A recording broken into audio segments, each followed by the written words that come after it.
Boa noite a todos e a todas. Queridos, estão conseguindo visualizar? O áudio está bom? Dá um joinha para mim no chat, por favor. Boa noite, Juliana, boa noite, Larissa, Dário, Zezinho. Eles que irão assistir depois a aula gravada. Boa noite a todos e a todas. Boa noite. Boa noite, Zezinho. Boa noite, professor. Bora lá, gente. Hoje a gente inicia, boa noite. Hoje a gente inicia a específica de geografia voltada para a PND, a Prova Nacional Docente. Essa prova que, de fato, vai se tornar frequente todos os anos, é como se fosse um exame nacional do ensino médio, vai ser um exame nacional do ensino superior voltado para docentes, né? Para licenciado de fato, tá bom? Então, de fato, hoje a gente inicia essa específica.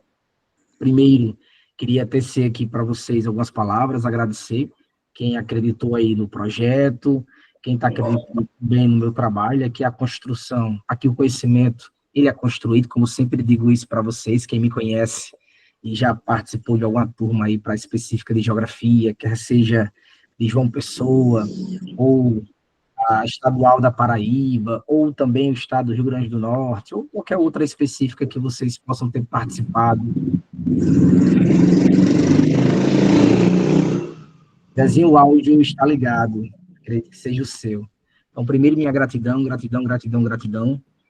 E segundo, mais uma vez aqui a gente está falando de professor para professora, de professor para professor, então fiquem muito à vontade para construir esse conhecimento, para participar, para que de fato a gente possa finalizar todo o conteúdo verticalizado, de acordo com a portaria, que, claro, irá mostrar todas as diretrizes vinculadas ao componente curricular de geografia, esse componente curricular que todos nós que estamos aqui, enfim, amamos e temos contato diário. Então, de fato, vai ser um curso bem bacana. Espero que ao fim dos 10 encontros, serão 10 encontros, eu vou até passar aqui por esses encontros com todos vocês, para que, de fato, a gente possa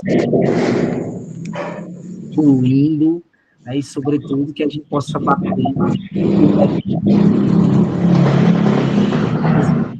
seu áudio. Deixa eu ver se eu consigo desativar aqui o som. Consegui, Zezinho. Tá? Mas qualquer coisa você pode ativar para construir o conhecimento, tá bom? Complementar, adicionar alguma coisa, ou, sobretudo, de fato, fazer essa construção nessa linda e maravilhosa noite. E para os outros que estão em casa, que infelizmente estão trabalhando, não poderão participar nesse primeiro momento, ao vivo, as aulas, todas elas ficaram gravadas, disponibilizadas em um drive, assim como também as lousas digitais, assim como também um resumo de cada encontro, que eu irei chamar de blocos, serão 10 blocos, para que a gente possa ter um material robusto e, sobretudo, direcionado para a PND. Mas antes da gente começar, de fato, a aula de número 1, né, pegando, sobretudo, o edital verticalizado da portaria do INEP, eu queria falar com vocês sobre essa prova. Deixa eu só passar aqui para a gente ir para a programação, de fato, para a gente comentar algumas coisinhas. Olha só, essa portaria 323/25 é uma portaria do INEP, ela irá, claro, trazer aí as diretrizes vinculadas ao componente curricular de geografia, essa ciência linda e maravilhosa. Dito isso, no edital da PND barra ENAD, por que barra ENAD? Porque essa mesma programação também será destinada para o ENAD, tanto para o PND como para o ENAD. E dito isso, o que é que eu penso? Ela será um pouquinho diferente da CNU. Então, quem fez a prova da CNU no ano passado, irá fazer, por exemplo, esse ano, que as inscrições também se encerraram. Se eu não estou enganado, as inscrições se encerraram dia 25 de julho, foi uma semana antes, 2 semanas antes, em relação ao fim das inscrições da PND. E quem se inscreveu, esperando que o conteúdo programático seja o mesmo, parecido, comete só alguns equívocos. Primeiro, vamos alinhar. Ambos, claro, têm a chancela do INEP. Contudo, a prova da CNU, ela será elaborada pela FGV. Da PND, não será a FGV, será o próprio INEP. A FGV vai ter a incumbência, de fato, de administrar e, sobretudo, aplicar a prova. Então, vai organizar o certame, aplicar o certame, a prova escrita. Claro, vai ser lá na FGV também que irá sair os resultados, as etapas, mas a prova elaborada será do INEP. Então, o INEP irá elaborar a prova do PND barra ENAD. Joinha, tranquilaço, belezinha. Dito isso, dentro da programação da portaria número 323/25, que, claro, como já mencionei para vocês, irá mostrar todos os conteúdos, discussões, temas importantes da ciência geográfica voltado para a PND barra ENAD, eu subdividi em 10 encontros. Encontro 1, encontro 2, 3, 4, 5, 6, 7, 8, 9, 10. Assim como eu já tinha mencionado para vocês, acredito que vocês também viram lá no grupo, ou o Marcos, que é o suporte, que sempre entra em contato com vocês, porque assim como vocês, minha vida é muito corrida, então, de fato, eu preciso desse suporte para fazer essa ponte entre vocês e eu. Então, tá tudo certo, o Marcos é de confiança, podem, enfim, comentar alguma coisa com ele, pedir documentos, pedir material, solicitar um ponto ou outro, enfim, tirar dúvidas, pode ficar à vontade que o Marcos sempre entra em contato comigo e a gente vai alinhando o que for necessário. Assim como a gente tinha colocado no grupo geral e no grupo dos que já fizeram a inscrição do curso, que Marcos está lá acompanhando, nós separamos em 8 encontros teóricos e 2 encontros de resolução de questões. Deixa eu só mencionar um detalhe em relação a isso. Que detalhe seria? Bora lá. Aula de 1 até a aula 8, apesar de ser encontros teóricos, no final de cada lousa, de cada material, a gente vai responder 1, 2, no máximo 3 questões, modelo INEP, modelo FGV, enfim, para que a gente possa entender mais ou menos o que pode aparecer na prova e, sobretudo, para consolidar, materializar as informações ao longo de cada encontro. Contudo, na aula de número 9 e na aula de número 10, como são temas envolvendo não só a geografia, mas fazer uma ponte com o suporte pedagógico, com alguns conhecimentos pedagógicos, a gente terá um tempo maior para desfrutar a resolução de questões. E eu faço toda uma recapitulação dos conteúdos que foram trabalhados. Aula número 9. Depois que a gente trabalhar com essa parte aqui, deixa eu colocar o laser, para quando a gente for falando, vocês irem acompanhando. Quando diz aqui na aula 9, resolução de questões, aplicação dos objetos de conhecimento na prática pedagógica e avaliação de habilidades. E o 10, abordagem interdisciplinar, metodologias e contextualização didático-pedagógica. Ao final da parte teórica desses tópicos, na aula 09, a gente recapitula os 4 primeiros encontros, só com questões, e na aula do número 10, também, só com questões da aula de 5 a 8. Então, de 1 a 4, a gente recapitula na aula 9, e de 5 a 8, a gente recapitula na aula 10, para não deixar nenhuma lacuna, para que a gente possa, de fato, recapitular, revisar e deixar tudo necrosado no subconsciente, para que todos vocês, todos e todas, possam chegar, de fato, na prova preparados. né? Não se preocupe que também eu irei preparar uma aula de véspera só para vocês, para que a gente possa ter esse momento de apostas e conversas de como será a prova, também só de resolução de questões, algo leve, a programação, as datas que eu coloquei, a gente vai até mais ou menos 15 dias antes da prova, 15 a 10 dias antes, então dá para marcar um aulão tranquilo, a gente bate o conteúdo também de maneira tranquila, caso não ocorra nenhuma intercorrência, acredito que não, mas se ocorrer a gente vai alinhando ao longo do curso, mas de fato acredito que tem tudo para que a gente caminhe bem, finalize bem e faça uma excelente prova. Esse é o meu objetivo e acredito que também é o objetivo de todos vocês, tá bom?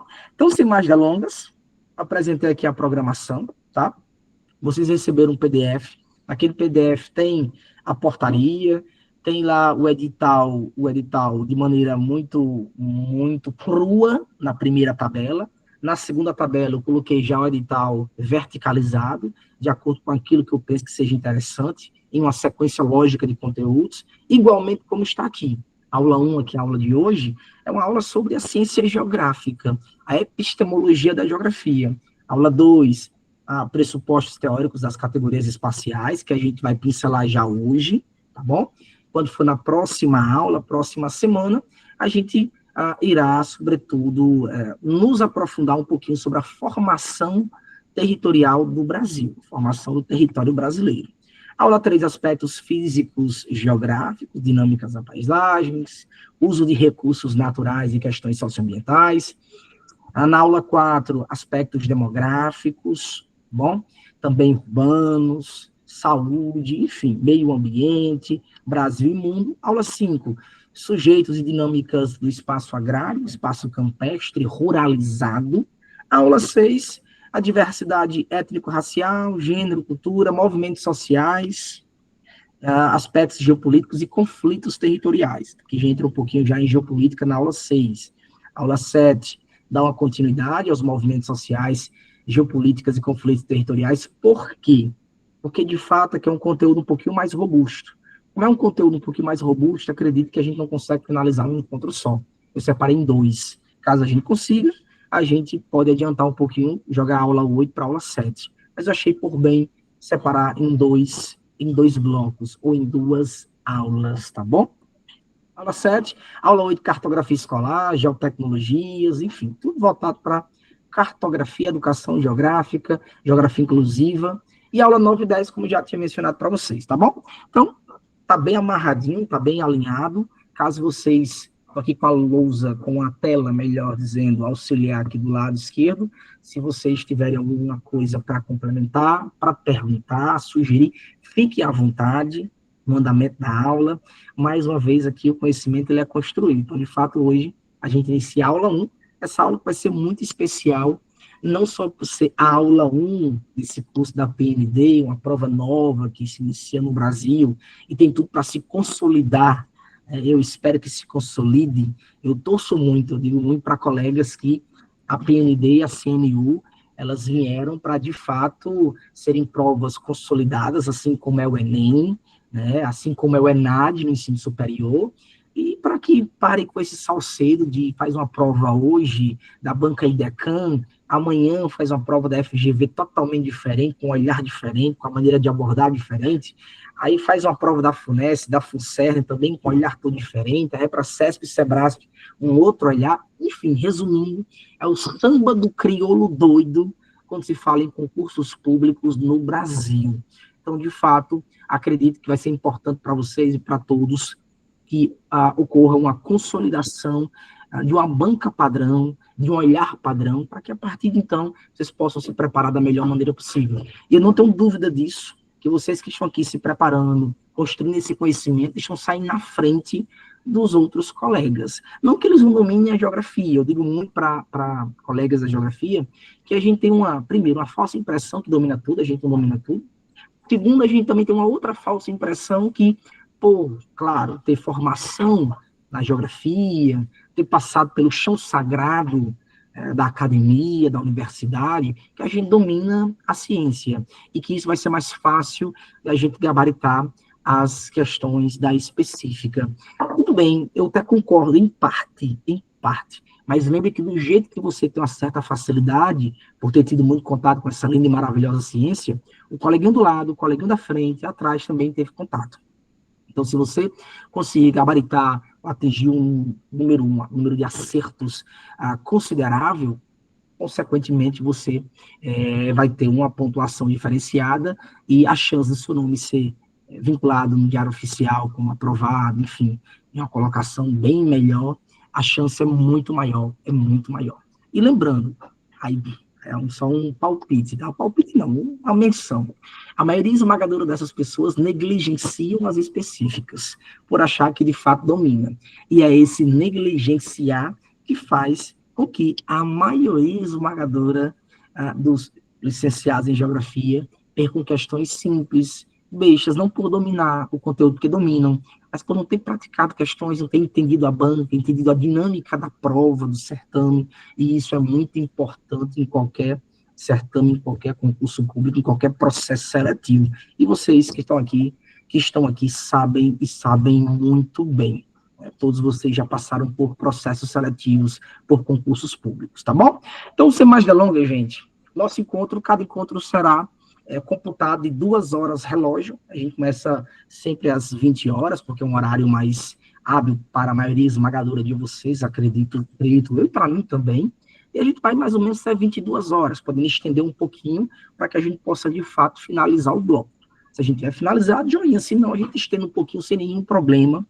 Todas as aulas ficarão gravadas, então se você tiver algum compromisso, Arion, tem um compromisso de 20 e 30, tem um aniversário da minha prima, do meu filho, da minha irmã, vou viajar no final de semana, então estou em viagem, não se preocupe, porque essas aulas ficarão de fato gravadas e vocês poderão ter contato com ela mais uma vez, 2 vezes, ou quantas vezes vocês acharem necessário, tá bom? Gente, o áudio tá bom? Dá um joinha para mim aqui, deixa eu ver se eu coloquei aqui no microfone, que eu acho que está no microfone do computador. Mas, deixa eu ver aqui se está tudo ok. Não, tá ok, tá no microfone mesmo aqui já externo. Tranquilo? Belezinha? Então, bora começar.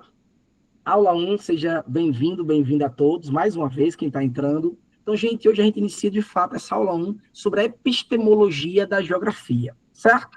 E quando a gente fala da epistemologia da geografia, a gente está falando de uma linda e maravilhosa ciência, da ciência geográfica, tá? E a epistemologia da geografia irá nos mostrar não só o objeto de estudo da geografia, mas, sobretudo, todo um processo de evolução, de discussões, de avanços no que concerne, no que diz respeito à ciência geográfica. Ora, a ciência que, de fato, todos vocês têm contato diário, mas é uma ciência que também, no contexto global, é muito jovem, assim como as ciências sociais, a geografia é uma ciência muito jovem comparada a outras ciências. Não estou nem citando a filosofia, porque se eu citar a filosofia, é a coisa absurda, né? A distância em termos de construção científica de uma para outra.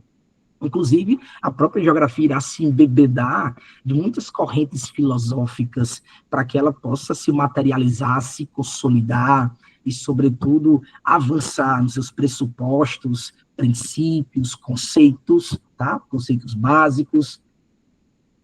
Dário, aqui tá ok. Acredito que seja... Você está no smartphone, Dário? Gente, só o Dário está com problema da tela ou... Vocês também. Dá um joinha para mim, por favor, gente.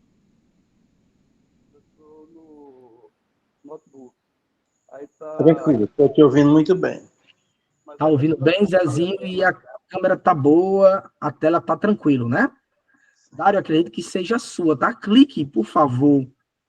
Clique, por favor, na lousa, que aí dá uma ampliada para você. Acredito que seja isso. Aqui tá tranquilo, tá de boa. Os outros, gente, comenta aí no chat para mim, por favor, se tá tudo ok, com a lousa digital, com a câmera, com o áudio, tudo tranquilo? A minha explicação na tela está pequena. O teu rosto está bem grande aqui comigo. O meu rosto está grande para você e a tela está pequena.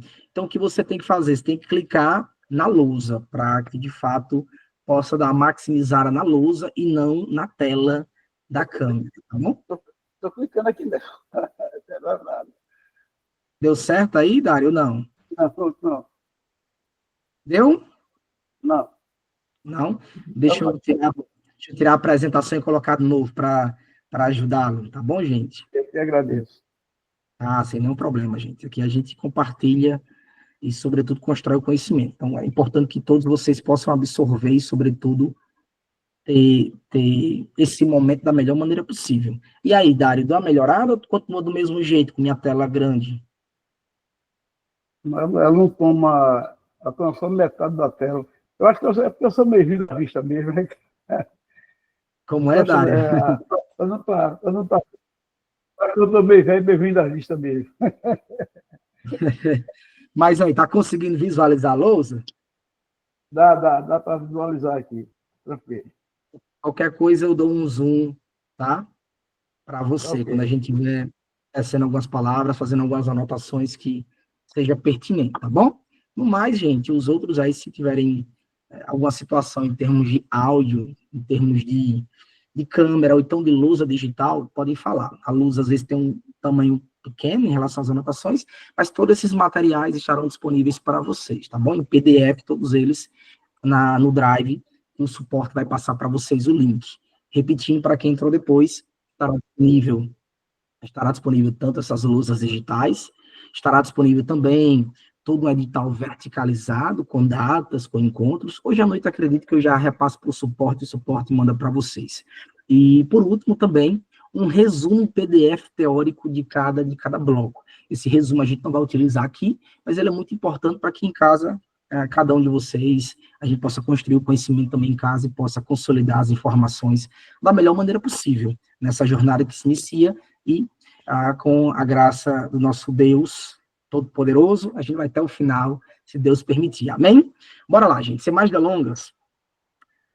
Depois de apresentar toda a portaria 323/25, e, claro, vai mostrar as diretrizes do componente curricular de geografia, tanto para a PND, Prova Nacional Docente, também para o ENAD, né?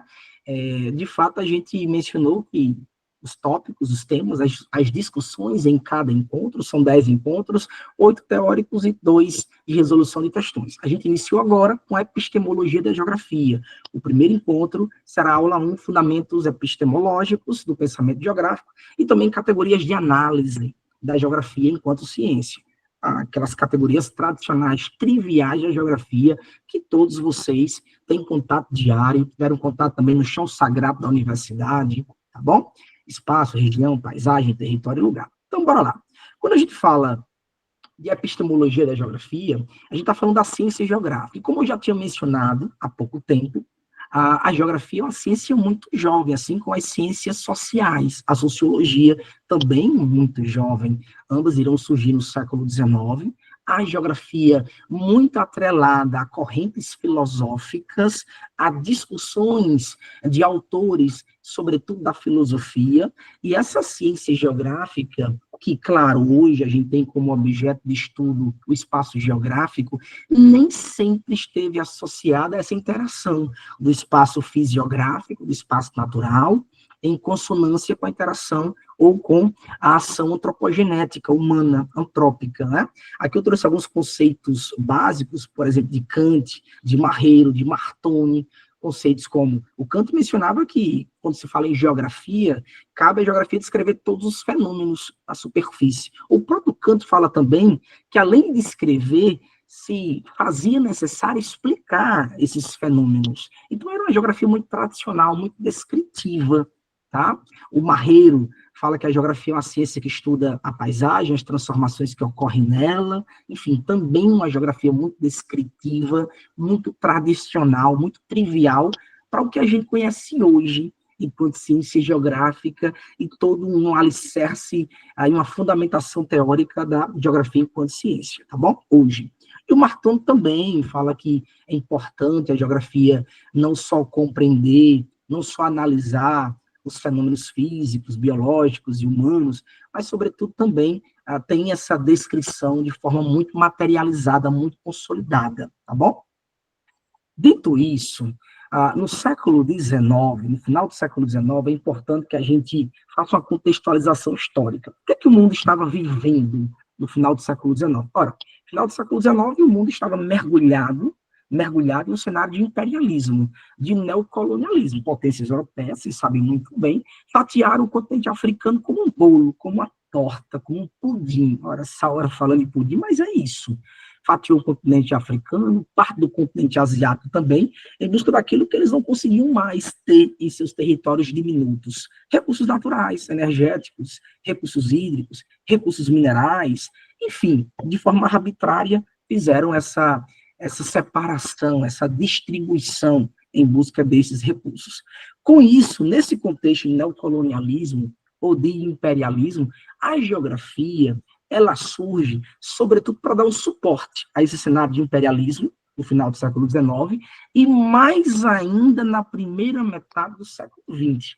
Olha, se a gente pegar, por exemplo, a escola alemã, os primeiros autores que tiveram, sobretudo, não só renome, mas tiveram muita produtividade na geografia enquanto ciência, nesse contexto da origem epistemológica, da geografia científica, a gente encontra, por exemplo, Humboldt, muito importante nesse contexto, o Carl Ritter também foi muito importante nesse cenário inicial, no século XIX. Mais adiante, a gente tem nomes consagrados na epistemologia da geografia, na consolidação da geografia enquanto ciência, como, por exemplo, na escola alemã, o Friedrich Ratzel. Sem sombra de dúvidas, o Ratzel ele vai ter muita importância, não só para a geografia, mas para todo um contexto histórico da época. Se a gente perceber que na primeira metade do século XX, o princípio da extensão, um dos princípios tradicionais da geografia, deixa eu aceitar aqui alguém que pediu para entrar, gente, só um momentinho, desculpa, tá? Atrapalhei esse momento, mas deixa eu aceitar aqui o Paulo Ferreira, pronto. Seja bem-vindo, Paulo. Bora lá. Então, dando continuidade, é sabido por vocês que duas escolas foram extremamente relevantes na consolidação da geografia enquanto ciência. A escola alemã e a escola francesa. Mas a escola alemã, que muita gente atrela principalmente o Friedrich Ratzel, encontrou também outros autores da própria Alemanha, muito importantes, um pouquinho antes, como o Carl Ritter. O Humboldt foi muito importante nesse cenário também da geografia descritiva, a geografia das paisagens, a geografia dos fenômenos, a explicação desses fenômenos que ocorrem na Terra. Mas é claro que, de fato, quando a gente fala em escola alemã e menciona o Friedrich Ratzel, é impossível não associar um dos princípios criados, estudados pelo Ratzel, que é o princípio da extensão.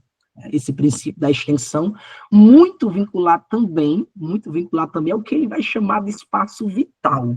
E esse espaço vital, que o Estado necessita de recursos naturais para manter a sua soberania estatal e, sobretudo, para dar solidez ao processo de expansionismo, vai ser ideal para grupos partidários, como, por exemplo, o grupo nazista, na primeira metade do XX.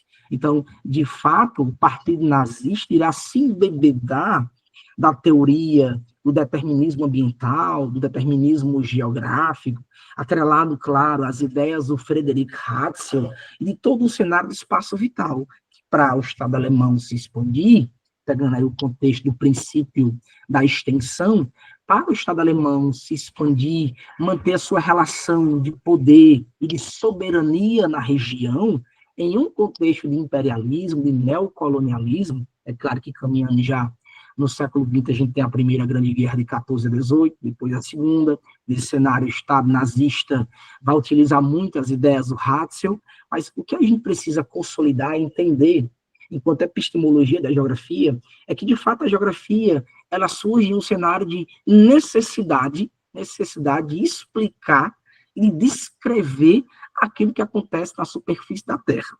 Posteriormente, a escola alemã vinculada ao Ratzel e vinculada a uma corrente filosófica geográfica chamada de determinismo ambiental. Em alguns materiais, autores, vocês irão encontrar o termo determinismo geográfico, Deixa eu aceitar aqui alguém que pediu para entrar mais uma vez aqui. Só um momentinho, tá? Acho que Betânia, isso, pronto. Perdão, tá? Então, bora lá.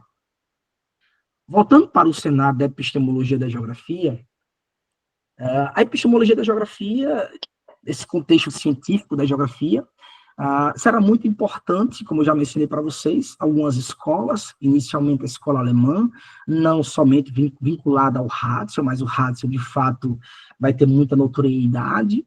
Por quê? Porque as suas ideias serão utilizadas não só no contexto do expansionismo, em um cenário histórico de neocolonialismo, de imperialismo no final do século XIX e início do século XX, mas também de ideias que irão corroborar para ações de alguns grupos políticos, sobretudo na Alemanha, entre eles, principalmente o Partido Nazista do Adolf Hitler, que irá, mais uma vez, se embebedar com algumas ideias, pensamentos do Friedrich Ratzel, e vinculado, claro, à escola alemã, e vinculado a uma corrente filosófica geográfica, vai afirmar que o meio, né, o que é que diz o determinismo ambiental ou o determinismo geográfico? Que o meio ambiente, ele determina como o homem irá progredir, ter sucesso, se desenvolver, né?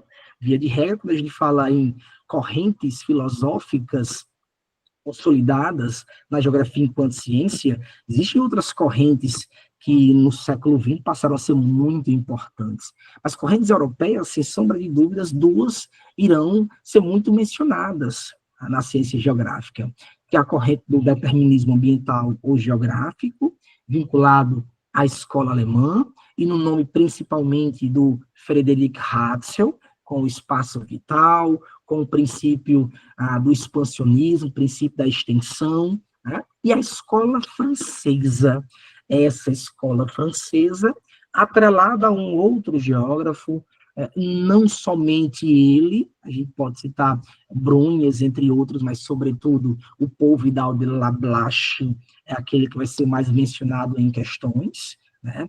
Quer seja questões que caíam lá para vocês no ENAD, quando você estava no chão sagrado da universidade, como também, se for cair agora, na PND, na Prova Nacional Docente, tá? Por quê? Porque quando a gente fala em escola francesa, a gente atrela muito também uma corrente filosófica, e corrente filosófica seria essa, a corrente do possibilismo geográfico. Certo, mas, professor, também a gente pode mencionar o positivismo antes desse contexto. Sim, mas o positivismo, ele entra como corrente atrelada a todo o cenário de descrição da paisagem. Então, por exemplo, o Humboldt, o Karl Ritter, entre outros autores que inicialmente irão defender o surgimento, a consolidação da geografia enquanto ciência, pela necessidade não só de descrever as paisagens, mas de explicar as causas, as consequências, e aí surgem outros princípios, como o princípio da causalidade, elaborado pelo próprio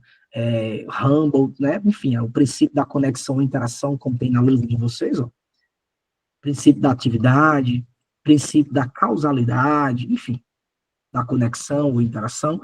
Então, esses princípios, eles irão não só consolidar, mas nortear algumas correntes e alguns olhares vinculados a alguns autores que, de fato, foram nomes extremamente relevantes quando a gente fala em epistemologia da geografia, no surgimento, na consolidação de uma ciência. Quando a gente fala em epistemologia da geografia, a gente está falando não só da origem, mas, sobretudo, de conceitos que foram criados e consolidados ou refutados. A gente fala de princípios que foram adotados e de correntes filosóficas, por que não? Até porque a filosofia é a ciência mais antiga que há na Terra, consequentemente, ela será um alicerce para a consolidação de todas as outras ciências e não será diferente da ciência geográfica, da geografia enquanto ciência. Joinha? Então, dito isso, vocês precisam deixar muito materializado, cristalizado no subconsciente. E duas escolas na Europa foram muito importantes. A escola alemã, a escola francesa. A escola alemã, houve outros autores, alguns precursores do processo de consolidação, de um olhar para a geografia enquanto ciência, mas quando a gente fala em escola alemã e vincula a uma corrente filosófica, sobretudo a corrente do determinismo ambiental, o determinismo geográfico, o nome do Frederick Hatzel será muito forte. Esse Frederick Hatzel, que vai criar o princípio da extensão, como eu já mencionei, como também vai mencionar que o espaço vital para um Estado, ele é fundamental para que esse Estado mantenha a sua relação de poder e sua soberania. Show, tranquilo.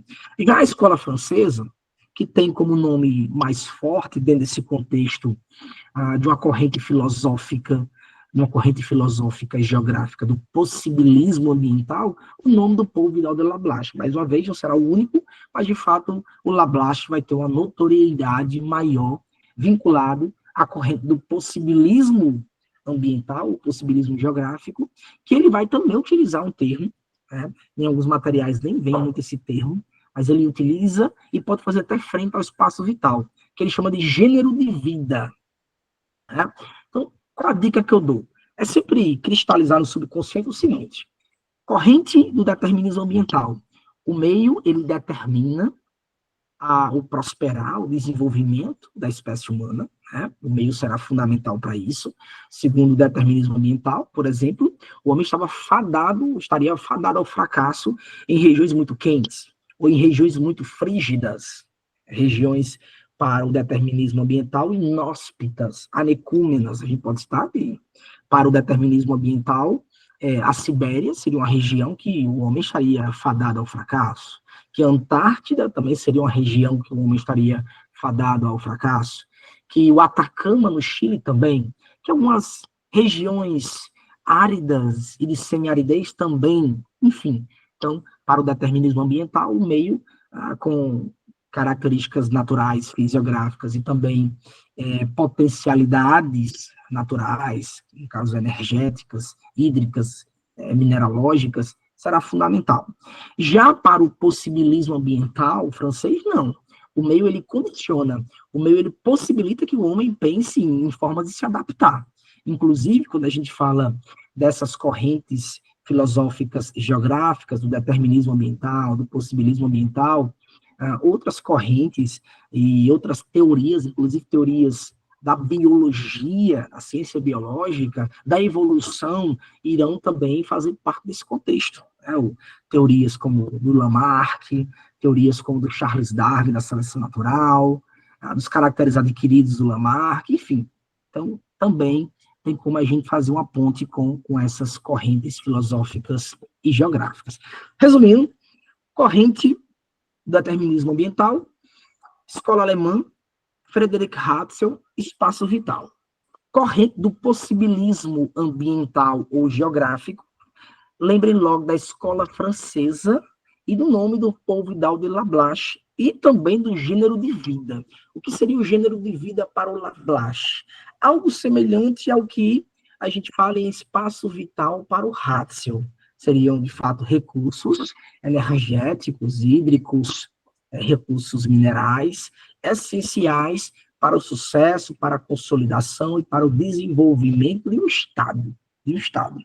Tanto a escola francesa como a escola alemã serão escolas que vão dar suporte para o imperialismo, para o neocolonialismo, tanto alemão como francês.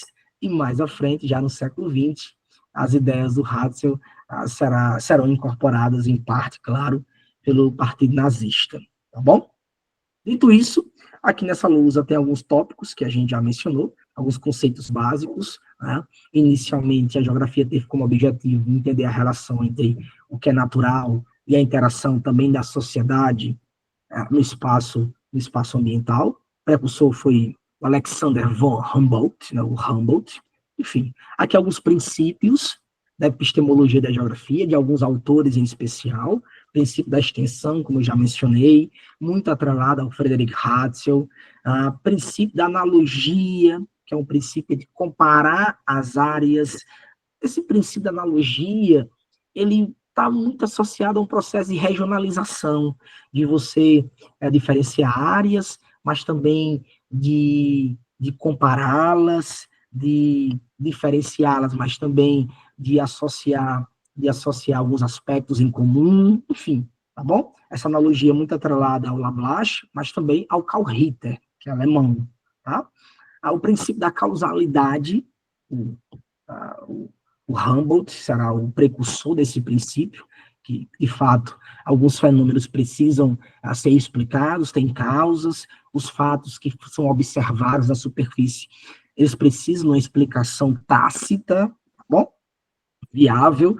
Princípio da conexão ou interação do Brunhas, os fatores físicos e humanos nunca atuam isoladamente, eles atuam concomitantemente, associados, eles são indissociáveis, melhor dizendo, e o princípio da atividade também do Brunhas.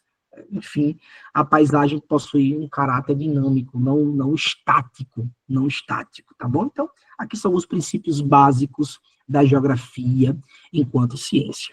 Vem para cá agora. Aqui a gente fala de algumas correntes geográficas, já pincelei para vocês as duas correntes mais cobradas, tanto no ENAD, ao longo da história de algumas provas do ENAD, como também em concursos tradicionais, em concursos públicos ou certames, a nível superior, tá? Para a licenciatura de Geografia, de fato, aqui são as principais correntes cobradas. As correntes, tanto a alemã como a francesa, associado, por exemplo, às correntes filosóficas do determinismo ambiental, do possibilismo ambiental ou geográfico, atrelando aí o Frederick Hatzel e o Lablache, dentro de um contexto de imperialismo ou neocolonialismo, final do século XIX e início do século XX, como citei, frisei aqui nessa lousa, tá bom? Essas lousas todos vocês terão contato com ela.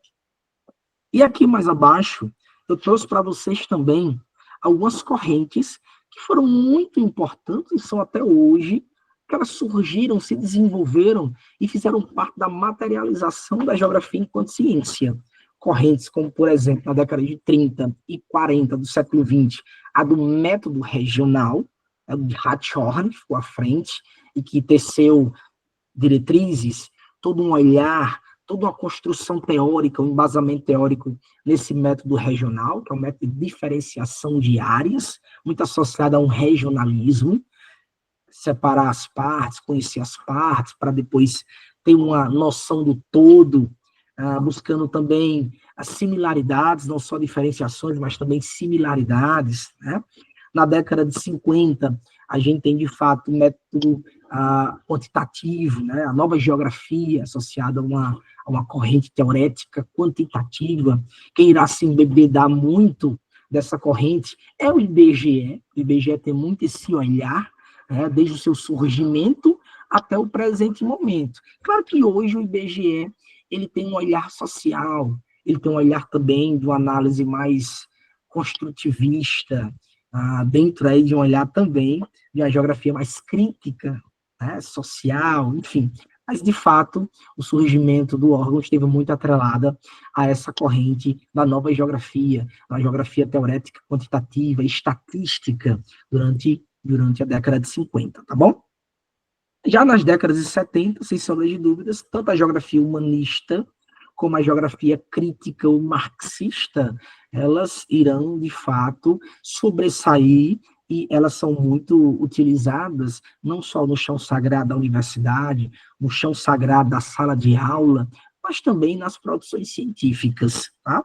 A geografia humanista, vinculado, claro, a um baiano, ex-professor da USP, infelizmente não está mais entre nós, nosso lindo e maravilhoso Milton Santos, e a geografia crítica e marxista, que também vai ter um olhar do próprio Milton Santos, do Yves Lacoste, Pierre George, entre outros autores que vocês conhecem muito bem nessa produção vasta da geografia enquanto ciência. Joinha, tranquilaço, vem para cá.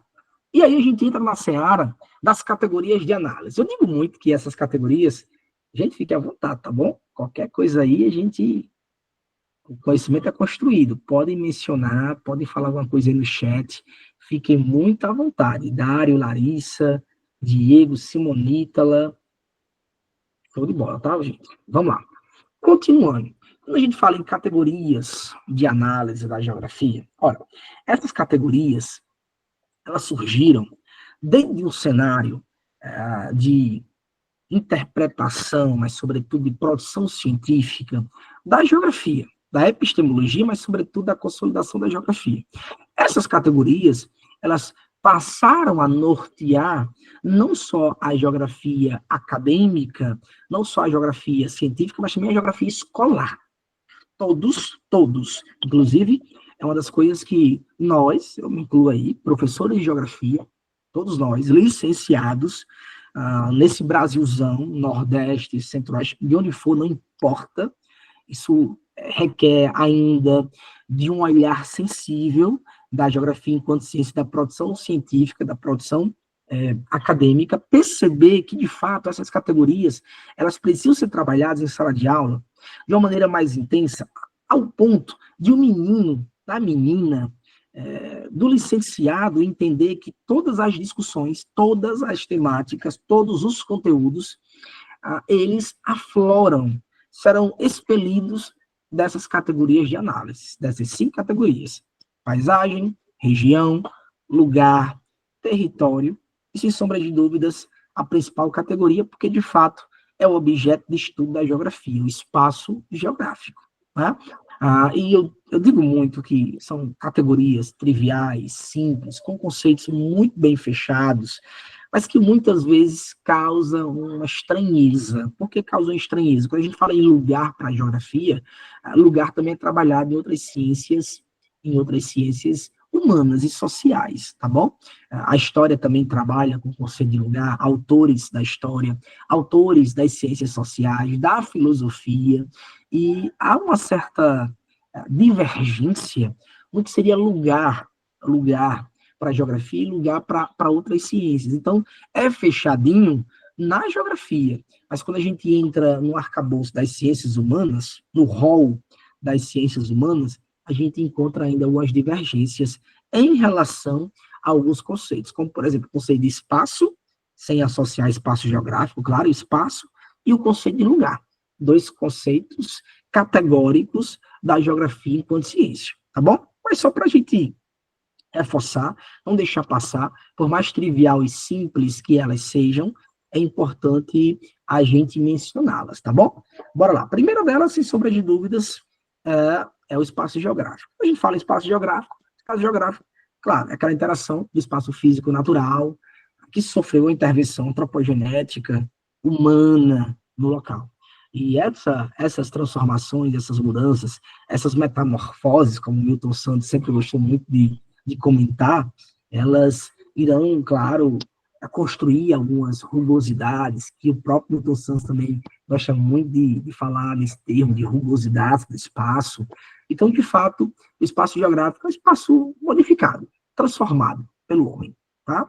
De maneira bem simples, o espaço geográfico é um espaço natural ou físico que sofre a intervenção humana, não só em termos de espaço urbano, mas também em termos de intervenção de atividades econômicas. Muita gente associa espaço geográfico apenas ao espaço urbanizado, a selva de pedra. Não é, a gente sabe muito bem, como geógrafos, que de fato o espaço geográfico é todo aquele espaço que o homem intervém de alguma maneira, modificando, utilizando esse espaço para atividades diversas. Então, por exemplo, a extração de um mineral metálico, ali é um espaço geográfico. Enfim, então existem muitas atividades, por mais que ela não altere a paisagem, pelo menos superficial, no nosso espectro visual, no nosso horizonte, mas ali houve uma intervenção, houve um certo contato do homem, modificando, transformando, então ali é espaço geográfico. Joinha, tranquilaço. Vamos lá, paisagem. Paisagem, durante algum tempo, não tanto tempo assim, algum tempo, nos livros didáticos da educação básica, trazia paisagem de uma maneira muito trivial. Por mais que ela tenha um conceito simples, trivial, ela requer que a gente tenha um olhar enquanto geógrafo, enquanto licenciado, quer seja bacharel, do que a paisagem para a geografia, porque a paisagem para a geografia ela é um pouco mais complexa do que apenas aquilo que está diante do nosso espectro visual, do nosso horizonte.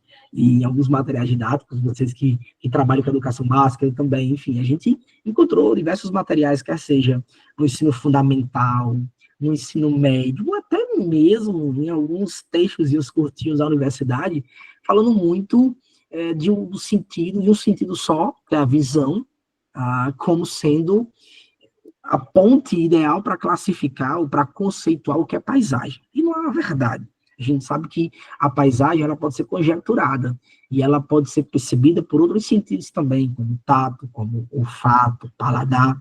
Ou quem nunca teve essa experiência, eu tive demais, estar viajando com os meus pais, ou com alguém, uma crush ou alguém e tal, e do nada baixa o vidro, vem aquele odor, aquele cheiro, invade o carro, e você se remete a uma paisagem que você teve contato há muito tempo atrás, quando você era criança, ou quando você era adolescente, seja uma fazenda de uma avó, a fazenda de um avô, ou então uma comida que está vinculada a uma paisagem, né? Enfim. Então, a paisagem também ela pode ser, por mais que ela não seja visível naquele momento, no seu espectro visual, no seu horizonte, ela pode ser percebida por outros sentidos. O olfato, o paladar, quando você come uma comida específica na casa de um amigo, ou de um amigo, está viajando, está num hotel, um canto assim, você come e você essa comida parece muito com a comida de tal lugar, ou de tal pessoa que mora em tal paisagem, você, pum, se remete até lá e conjectura no subconsciente essa paisagem, não deixa de ser uma paisagem para a geografia. Então, quando se fala em paisagem como percepção do espaço mediante os sentidos, está falando que, de fato, não é só o espectro visual, não é só o sentido da visão, mas o sentido também de outros sentidos, né? O sentido de outros sentidos. Outros sentidos farão parte, como paladar, como olfato, como tato, tá bom? Então, vamos tentar deixar aí essa paisagem, essa categoria de análise da geografia como sendo uma categoria extremamente relevante, importante e não tão trivial assim como alguns materiais mencionam. Região. Ora, um outro ponto também que eu costumo bater muito na tecla é no conceito de região. O conceito de região, em livros didáticos, ele está muito atrelado a um processo de regionalização. E todo processo de regionalização, vocês talvez concordem comigo ou não, podem ficar à vontade no chat, sempre dá exemplos, sempre dá, ou na maioria esmagadora das vezes, dá exemplos de processos de regionalização no Brasil, né, que a gente conhece muito bem. Regionalização, por exemplo, do IBGE, a regionalização do Pedro Pinchas Geiger, lá na década de 60, a regionalização do Milton Santos, naqueles famosos 4 Brasis. Então, essas regionalizações, a do Pedro Pinchas com as regiões geoeconômicas, a do Milton Santos com os 4 Brasis, puxando lá a região concentrada, como fazendo parte do meio técnico, científico e informacional, né? E a tradicional do IBGE, a tradicional zona que toda criança tem contato pintando ou preenchendo na escola, não é somente isso. Regionalizar é você não só delimitar um espaço, um território, mas, sobretudo, você entender alguns parâmetros de análise, você utilizar, na verdade, alguns parâmetros, né, para que esses parâmetros possa consolidar uma descrição, que essa descrição possa vir aí percebida de características em comum, que são as similaridades, as características que diferem, que são aí, no caso, as distinções, né, aquilo que é diferente de um território ou outro, de uma delimitação espacial ou outra.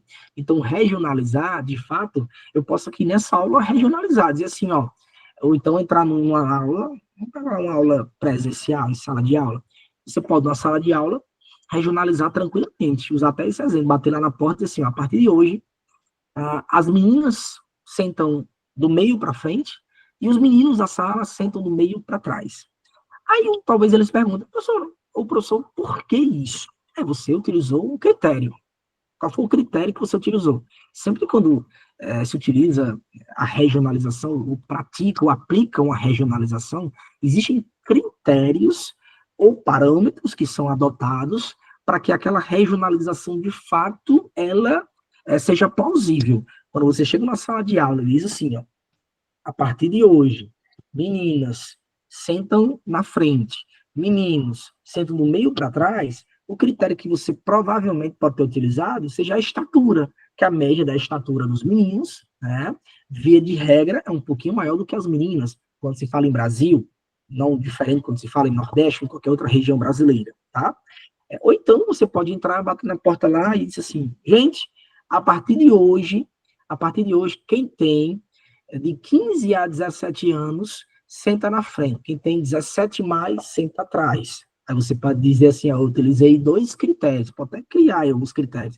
Um critério talvez seja a estatura, quem tem acima de 17 anos provavelmente tem uma estatura maior, isso também não é uma regra, tem muitas exceções, mas você pode utilizar um outro critério para consolidar a sua fala, corroborar a sua fala. Que outro critério seria esse?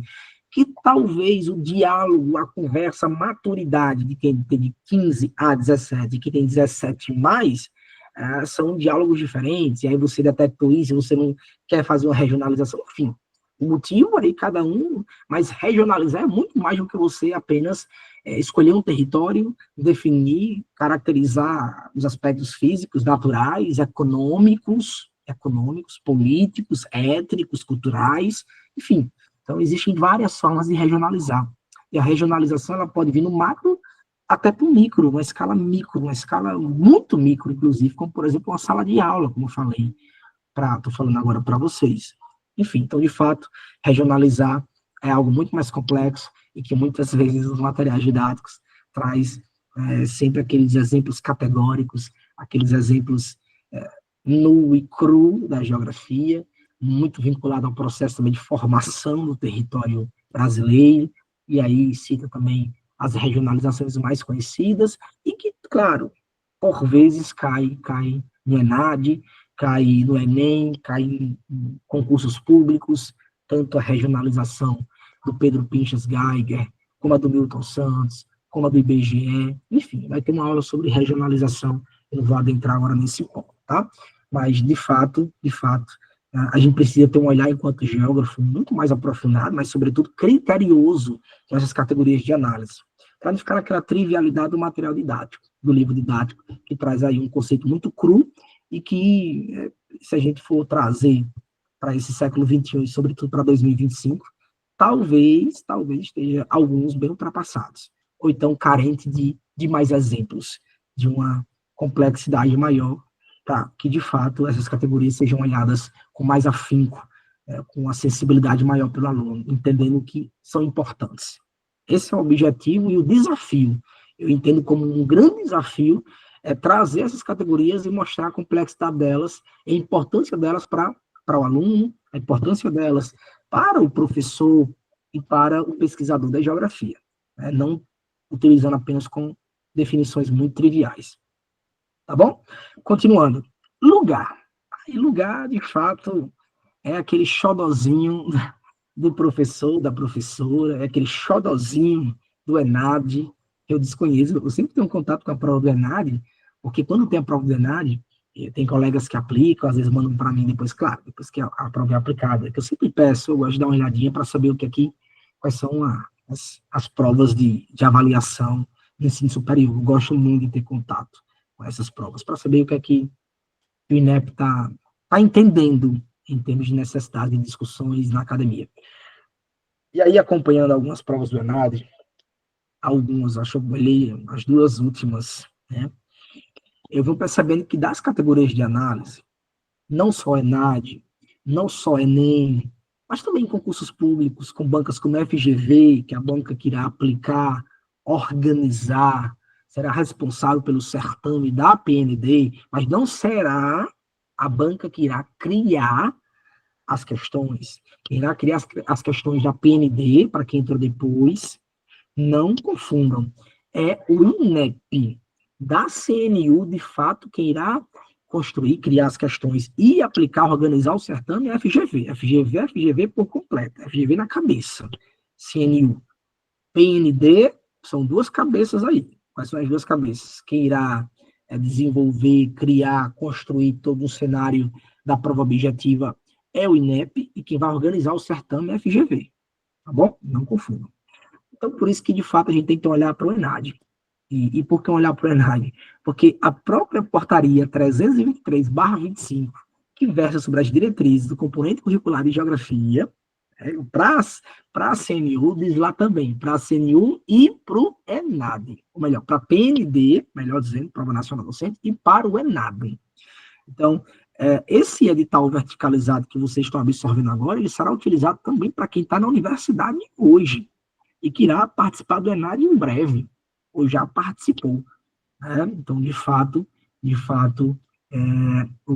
tanto o ENAD como a PND tem esse edital e, sobretudo, essa portaria 323/25 como documento norteador. Continuando, lugar.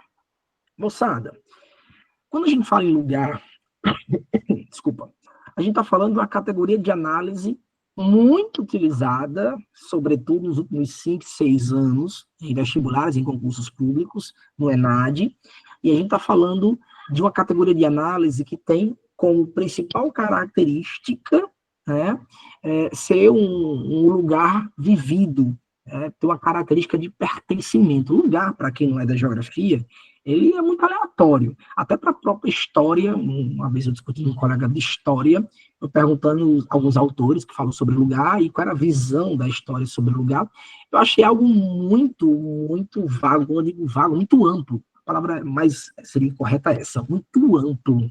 E na geografia, lugar mais fechadinho.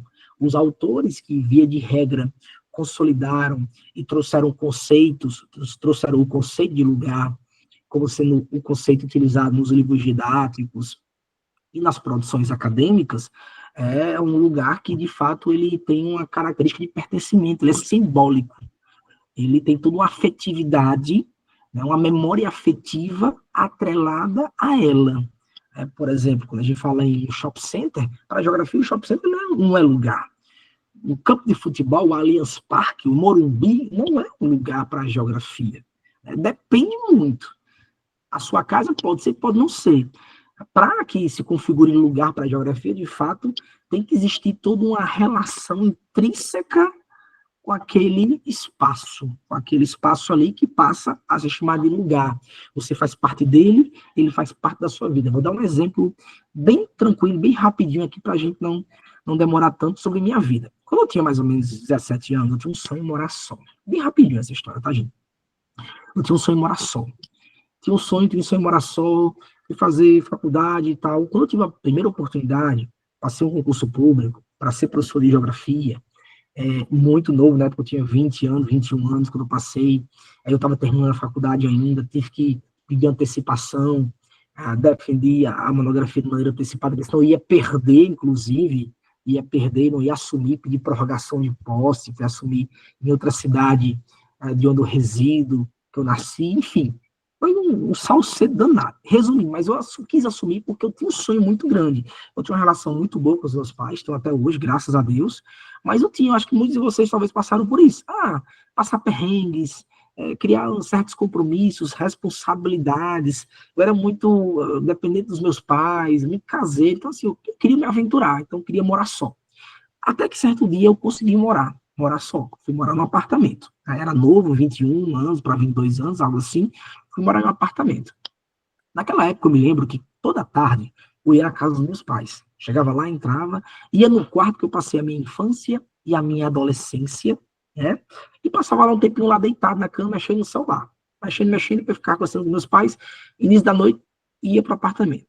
Ia para casa, dormia, tal. Até que certa vez, quando eu cheguei na casa dos meus pais, minha mãe disse assim, Arion, a gente vai destruir aquele seu quarto. Hoje não é tão comum, mas antigamente, quando as pessoas saíam de casa, né, as casas grandes que foram construídas aos pouquinhos, tinha um quarto, depois construíram outro quarto, depois outro quarto, enfim. Quando alguém ia saindo, a casa ficava muito vazia. Então, para aproveitar os cômodos, era destruído um quarto para um quarto ficar maior, né? Era destruído um quarto para uma sala ficar maior. Aconteceu muito isso e vocês sabem disso. E o meu quarto ficava próximo à cozinha. Quando ela disse que ia destruir meu quarto, ela ia quebrar a parede para crescer a cozinha. O que foi que eu disse na hora? Eu disse, mãe, a casa é da senhora, faça o que a senhora quiser. Então, enfim, fique tranquila com isso. E fui para casa. Mas aquilo ficou me maltratando muito, ficou martelando. Foi um dos banhos mais longos da minha vida, do chuveiro, refletindo sobre isso. Meu Deus, o quarto que eu passei a minha infância e minha adolescência, eu tinha um apego muito grande a ele. Eu era muito caseiro quando eu era adolescente, muito caseiro. Foi lá que eu tive minha construção intelectual, minha construção religiosa, minha construção pessoal também, enfim. Então o quarto fez parte da minha vivência enquanto adolescente, parte da minha juventude, início da minha juventude, enfim. Então eu era muito caseiro, repetindo, como eu já falei para vocês, E aí aquilo me maltratou tanto que aí eu tive uma ideia. Já sei o que eu vou fazer. Olha só, como bom geógrafo, vocês irão dizer, que massa. Olha só, eu saí do apartamento, fui em direção à casa dos meus pais, no mesmo dia, cheguei lá na casa dos meus pais, entrei no quarto, que eu passei a minha infância e adolescência, peguei meu celular, peguei um aplicativo, né? Na época estava surgindo esses aplicativos de geolocalização, eram bem simplesinhos, bem chula, mas serviu, mas serviu. Peguei e puxei as coordenadas geográficas do quarto, da casa dos meus pais, que eu passei a minha infância e a minha adolescência. E fui no outro dia para a tatuadora e tatuei no meu peito, aquela tatuada. Era só marca de presidiário, não sei se vocês conseguem ver daí, acho que não, porque a câmera está pequenininha para vocês, né? Mas, enfim, parece uma marca de presidiário, mas de fato são as coordenadas do quarto da casa dos meus pais, que eu passei a minha infância e a minha adolescência. Esse quarto fisicamente não existe mais, mas ele está gravado não só aqui no meu peito, a coordenada dele, mas ele está aqui salvo no meu subconsciente. Eu faço parte desse quarto, como ele faz parte da minha história. Então, essa construção intelectual, religiosa, pessoal que eu tive com ele, essa ligação afetiva que eu tive com ele, fez com que, de fato, esse quarto fosse um lugar para mim. Então, para a geografia, todo esse cenário que eu falei que foi construído é lugar.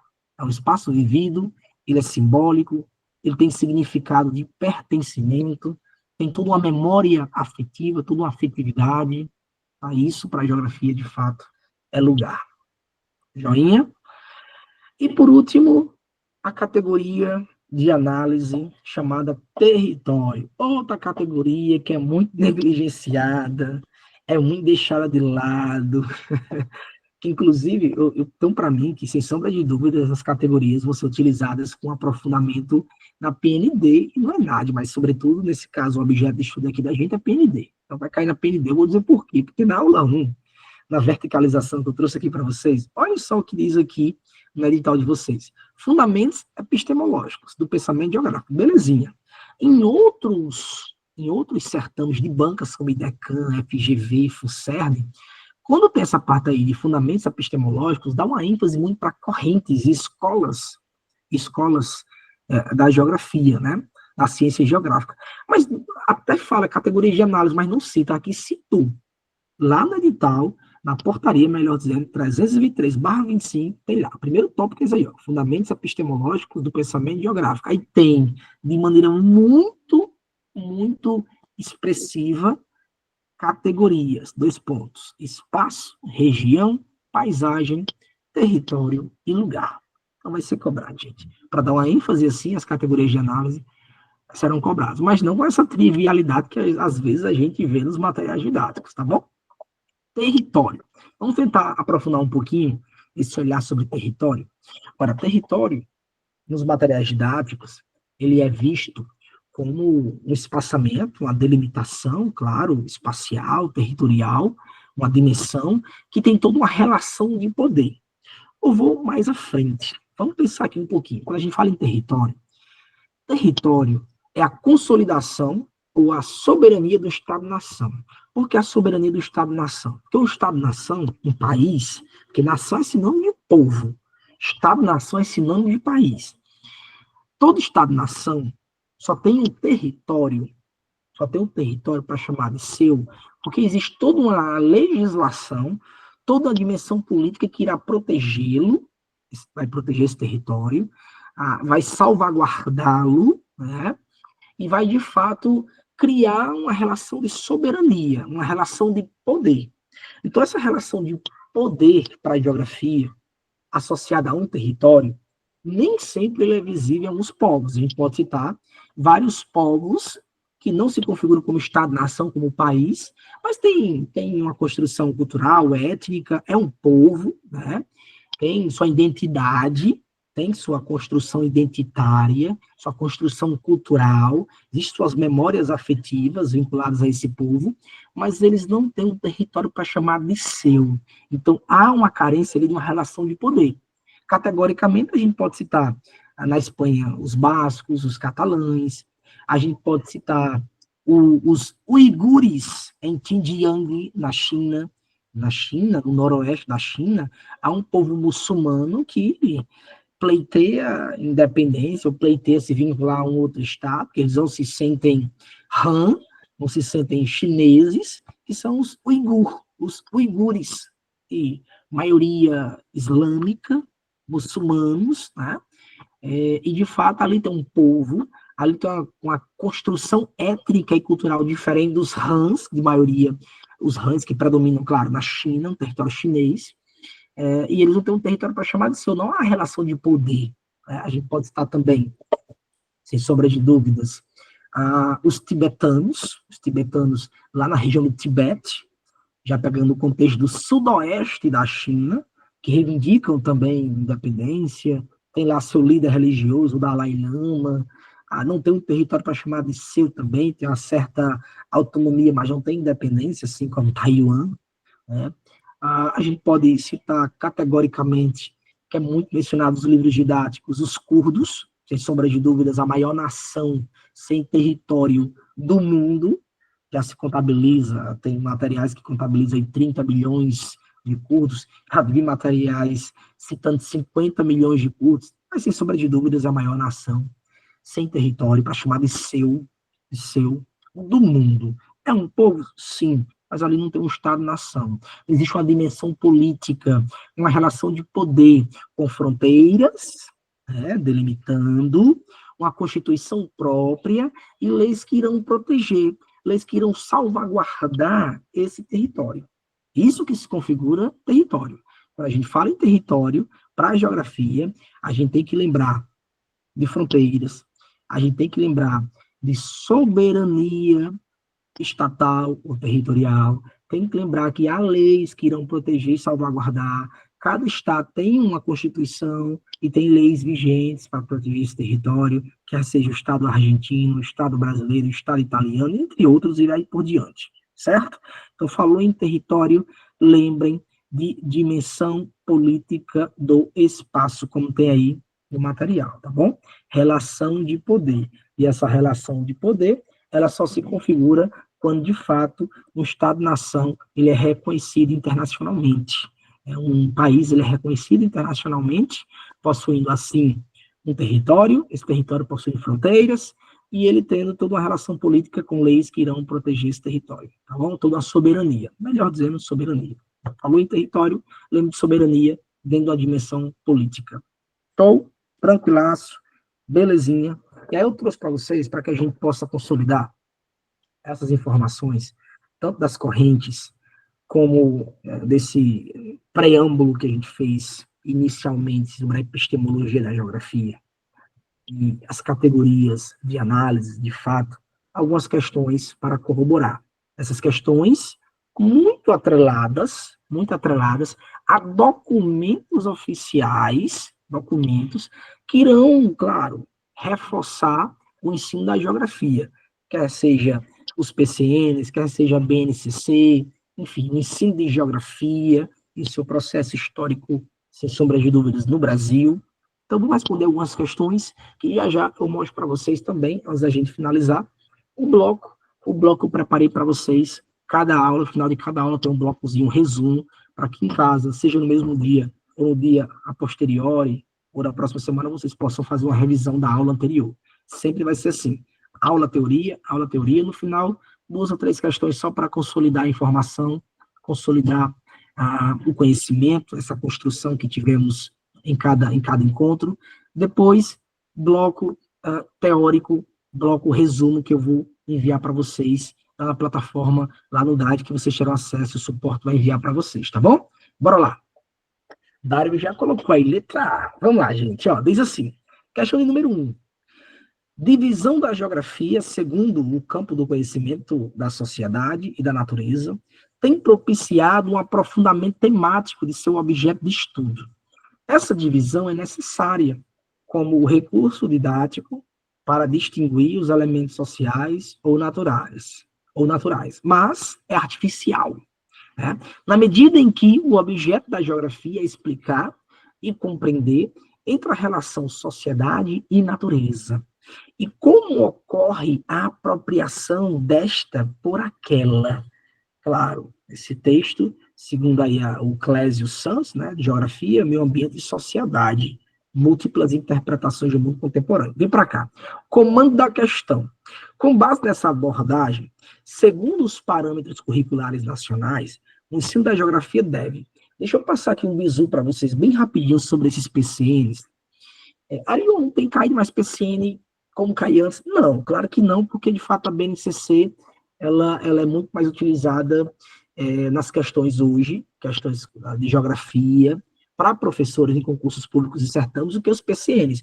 Não que eles não possam ser utilizados, eles podem sim ser utilizados na educação básica, mas tem sido mais frequente utilizar a BNCC e toda uma relação da BNCC com o ensino de geografia. Aí os PCNs, quando são cobrados, deixa eu dizer logo para vocês, inclusive eu tenho um material aqui, tem um livrozinho do PCN de geografia, depois posso até enviar para vocês em PDF, o PCN de geografia, que eu tenho em PDF também.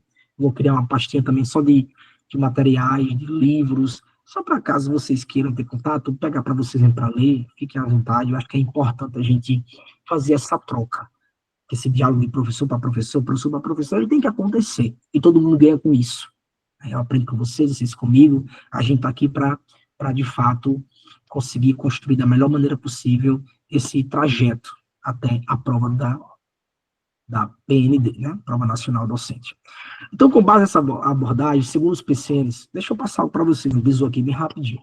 Quando se fala em PCNs e em geografia, atenção, os PCNs irão vincular o ensino de geografia, principalmente as categorias de análise. Dificilmente você irá ver nos PCNs um diálogo muito grande com, por exemplo, as escolas ou as correntes da geografia.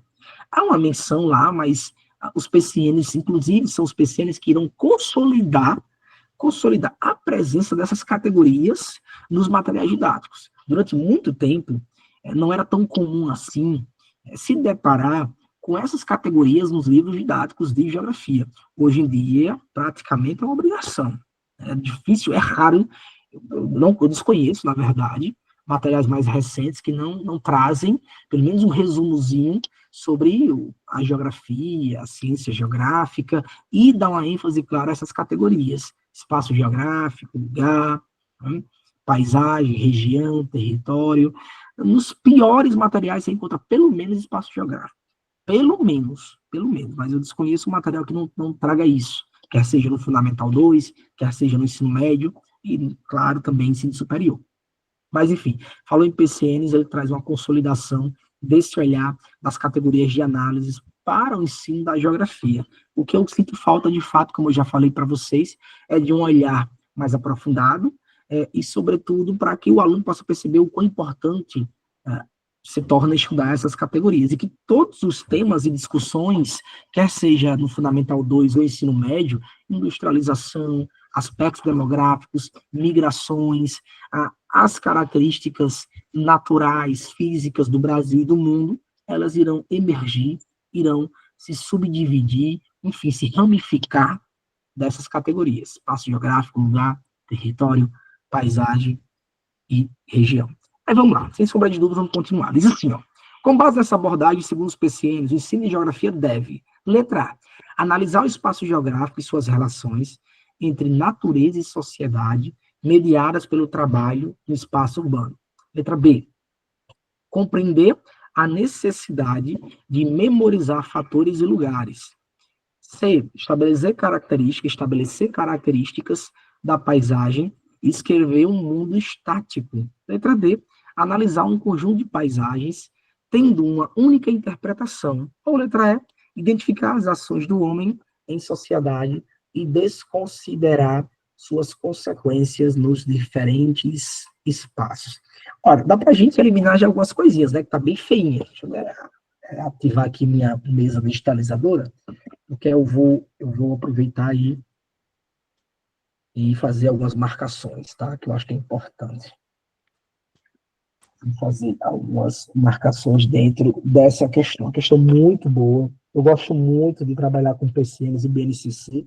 E quando você trabalha com PCN e BNCC, em questões eu estou falando, tá? Não gosto de trabalhar em sala de aula, não, mas em questões eu gosto, porque, de fato, quando cai em concursos públicos, dá uma leveza para você, né? E por que dá uma leveza? Gente, é sabido por vocês também que fazem concurso. Todos vocês já fizeram concurso para geografia e sabem disso. O percentual maior de erros, olha o que eu vou dizer aqui para vocês. Isso tem nas principais plataformas de questões. Podem ir no Que Concursos, GRAM, entre outros aí, plataformas só de questões, né? É, sem sombra de dúvidas, o percentual maior de erros nas estatísticas envolvendo o componente curricular de geografia em concursos voltados para professores, estou só especificando porque eu acho que é importante, para professores, sem sombra de dúvidas, é quando explora o ensino da geografia ou os temas da geografia com os documentos oficiais e obrigatórios. A gente pode citar LDB, a gente pode citar PCNs, a gente pode citar BNCC. Ou então até mesmo o ensino da geografia, vinculando toda uma evolução, todo um contexto histórico. Por isso que eu preparei um material para vocês, que vocês irão receber de cada bloco, e nesse bloco especial ele está bem robusto, que traz aí, sobretudo, esse contexto da epistemologia de maneira bem aprofundada, referenciada. Deu trabalho, mas de fato é importante para a gente ter esses momentos, e que vocês possam ter esse momento pós-aula, tá bom? E aí eu também mencionei PCNs, BNCC, ensino da geografia, com a epistemologia da geografia, tá? Então, a gente dá para eliminar algumas coisinhas. Primeiro delas, deixa eu colocar aqui para vocês o marca-texto. Olha a letra E, diz assim, ó, identificar as ações do homem em sociedade e desconsiderar, olha só, desconsiderar suas consequências nos diferentes espaços. Claro que não, né, gente? Aí fica complexo. Letra D. Analisar um conjunto de paisagens tendo uma única interpretação. Aqui são situações que, de fato, vocês eliminam de maneira muito rápida. Não precisa a gente perder tanto tempo com esses itens. O item C. Estabelecer características da paisagem e descrever um mundo estático. Mundo estático. Não, né, gente?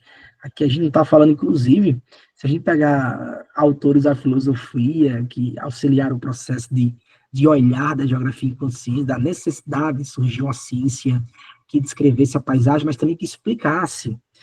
Tem autores como, por exemplo, Brunhas, que vai dizer que a geografia é uma ciência que ela analisa a paisagem, que essa paisagem ela não é estática, ela é dinâmica.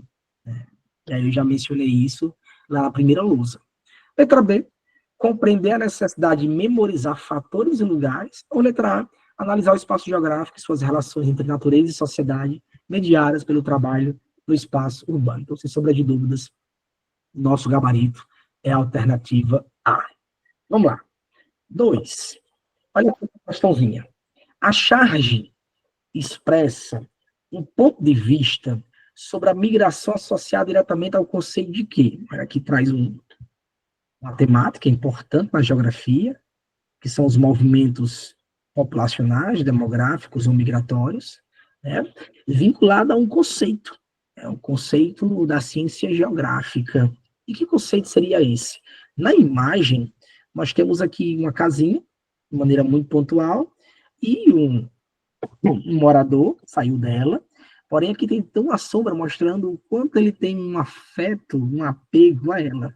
A gente pode até traçar com o contexto histórico brasileiro, os anos 50, mas sobretudo os anos 70, que houve um processo de êxodo rural muito intenso e que muitos moradores na zona agrária, campestre, ruralizada, muitos camponeses, médios e pequenos camponeses, se vendo sem serventia, foram para a selva de pedra, mas só que deixaram todo um contexto de construção, toda uma memória afetiva, enfim. Aqui está falando, sem sombra de dúvidas, em lugar, né? Entendido pelo vínculo com a localidade de origem. Território, não. Mas essa questão, por mais simples que ela seja, que é muito fácil, a questão começa, eu tenho certeza que todos vocês irão gabaritar. Mas algumas questões, estrategicamente, a gente seleciona para fazer uma discussão mais aprofundada. Por exemplo, o que a gente pode aqui conversar nessa questão? Olha o quanto os conceitos estão bem amarradinhos. Olha só. Apesar do gabarito ser letra A, joinha, olha aqui a letra B. Território, compreendido pelas relações históricas de poder. Então, o conceito está amarradinho, está simples, mas está amarradinho. Mas não é o gabarito, de fato. Região, vinculada à centralidade socioeconômica do ambiente rural. Aí não. Aí a gente já anula, não tem essa relação. Falou em região, a gente está falando de diferenciação de áreas, similaridades, processo de regionalização, critérios que são adotados, parâmetros que são adotados. para analisar, né, uma delimitação espacial, territorial. Escala, percebida entre as dimensões do desenho e o objeto representado, mais ou menos. Por que mais ou menos? Porque depende do que é essa escala aqui. A escala, a gente, todos vocês, como bons e excelentes geógrafos, sabem que ela pode ser uma escala cartográfica, mas pode ser uma escala também geográfica, uma escala de fatos, né, de fato, escala geográfica, do macro, né, uma escala internacional, global, passando pela escala nacional, escala regional, escala local. A gente pode falar assim, o fato da Covid-19, da pandemia, do coronavírus, do SARS-CoV-2, repercutiu no mundo, claro, foi uma pandemia. Então, escala global, só um exemplo. Mas, vamos pegar aqui, Dário levou a topada na calçada, arrancou chabó no dedo.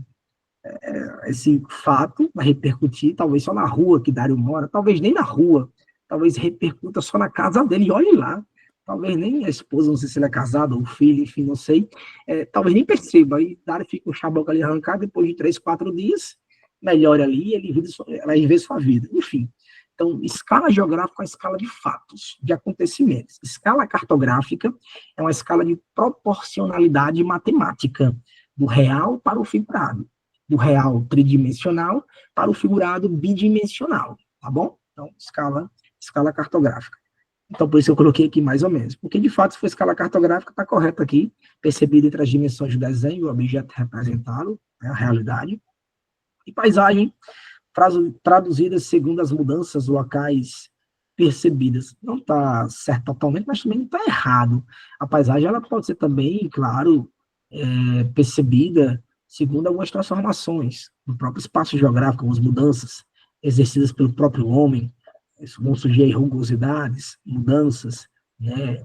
Um sistema de ações e de objetos, trazendo mais uma vez o nosso querido, saudoso Milton Santos. Enfim, então, de fato, o nosso gabarito, sem sombra de dúvidas, é a letra A. Tá bom? Olha aqui a questão número 3. Aqui eu quero que vocês respondam com calma. Questão interessante. Diz assim, ó.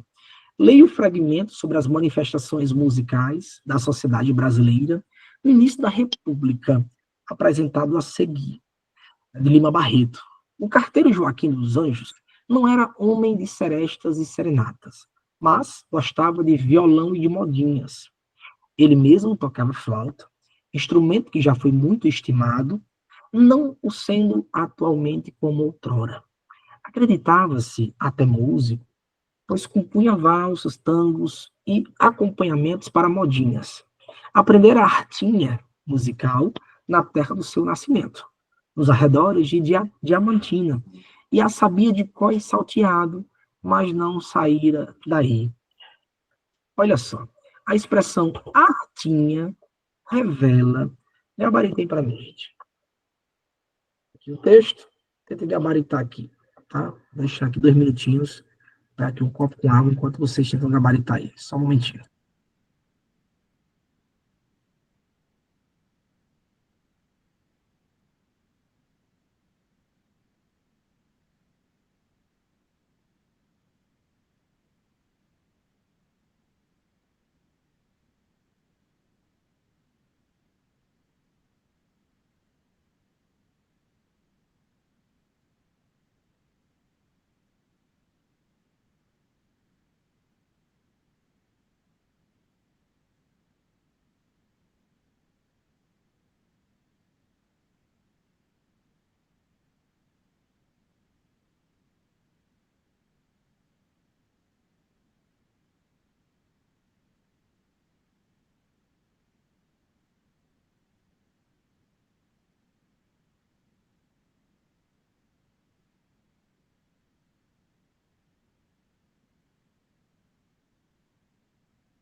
Voltei.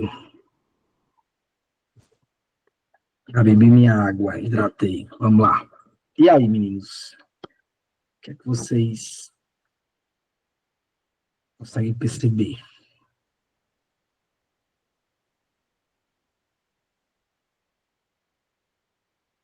Dário colocou filhos, professores, historiador. e letras com espanhol. Eita, que massa, que massa. Parabéns para a sua prole. Aí, com certeza que vocês conversam muito, o diálogo é muito produtivo, né? Além de familiar, além de afetivo, além de um diálogo afetivo, é um diálogo extremamente produtivo. Parabéns. Parabéns mesmo pela sua família, Dário. E aí, gente? Betânia, letra D, o preconceito. E aí?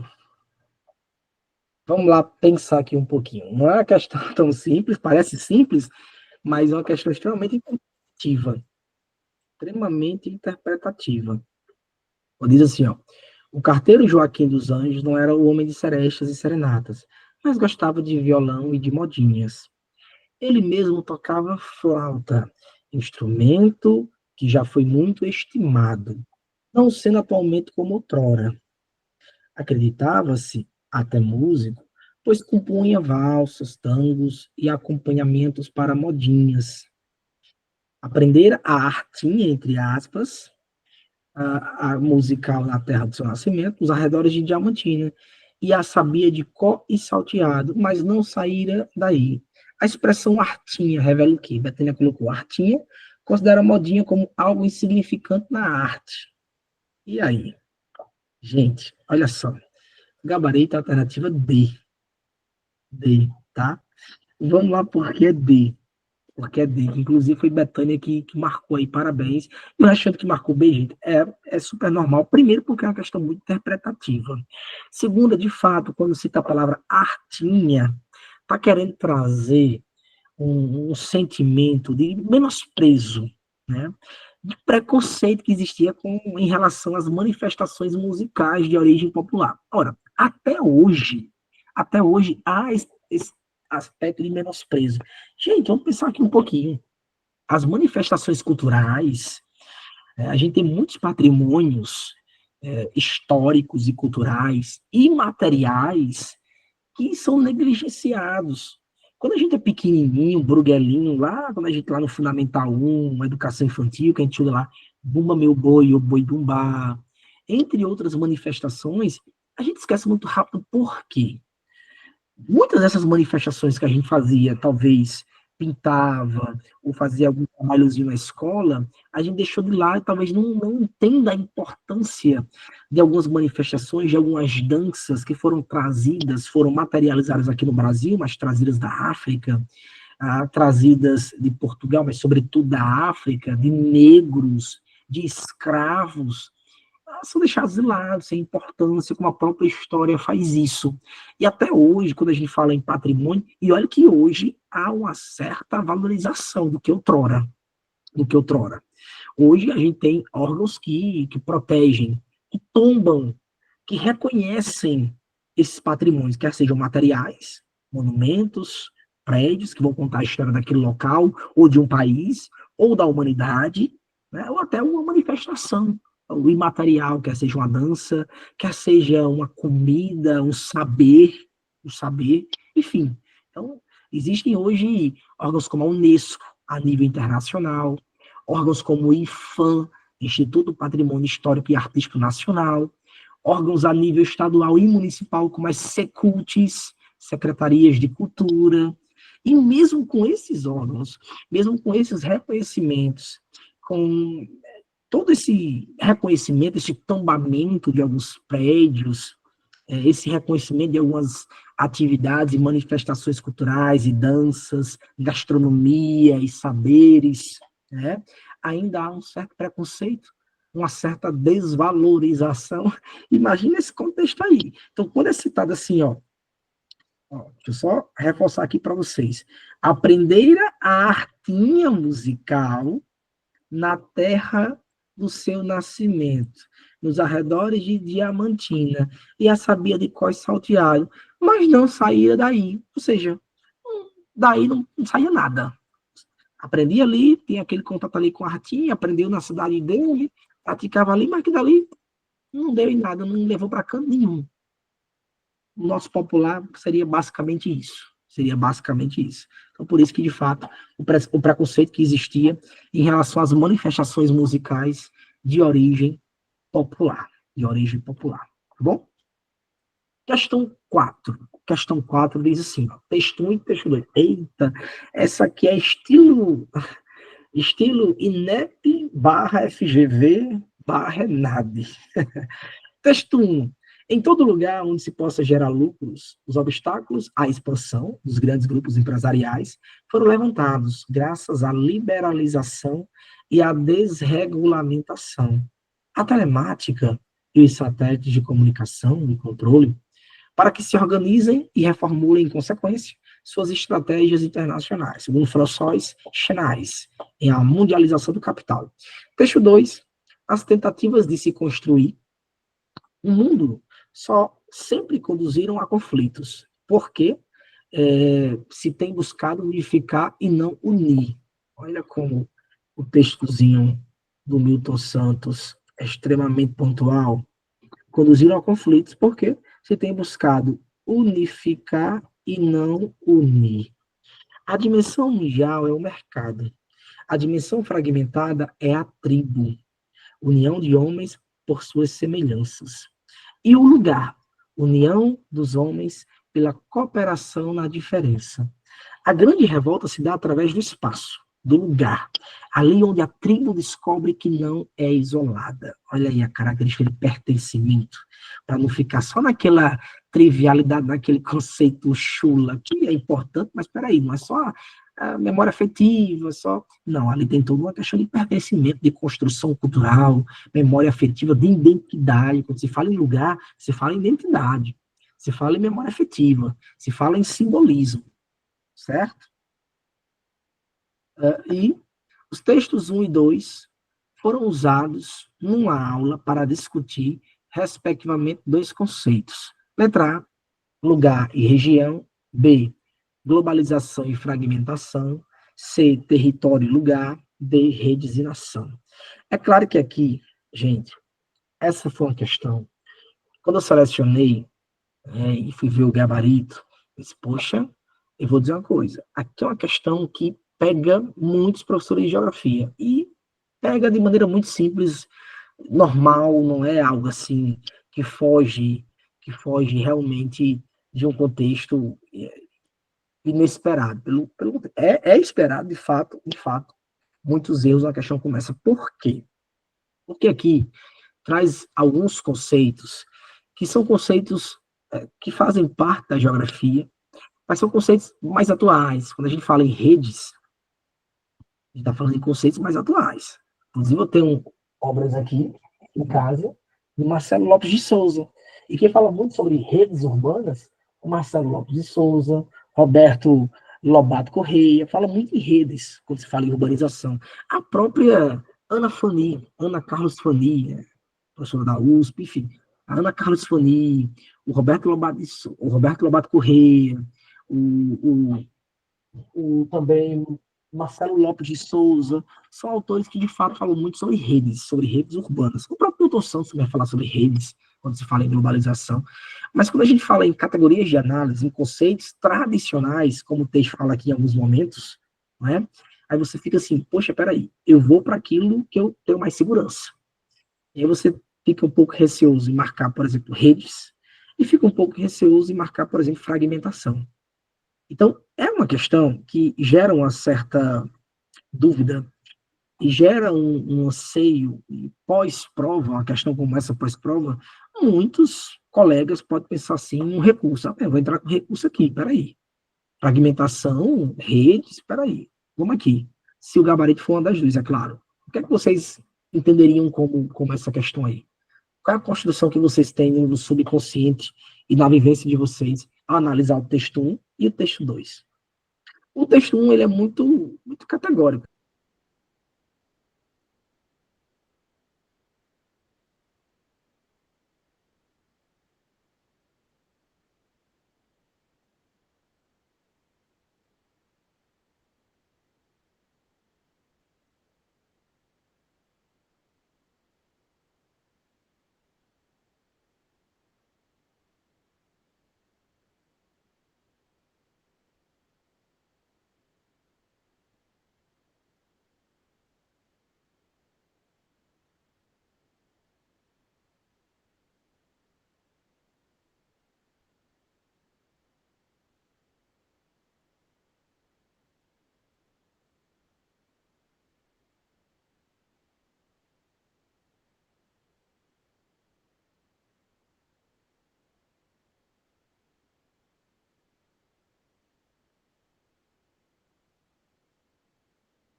Peraí, eu parei de compartilhar a tela, gente, só um momentinho. Caiu aqui a tela central. Só um momento para a gente retomar. Estão conseguindo me ouvir direitinho?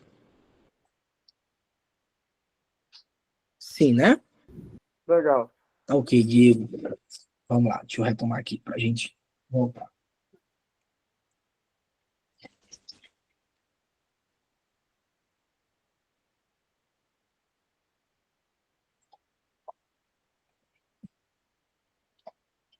Deixa eu conectar aqui a lousa. Só um momentinho, que a gente volta. Só um momentinho.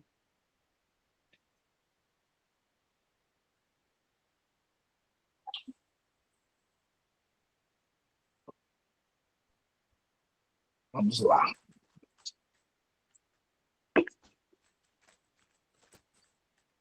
Compartilhar aqui novamente o material com vocês.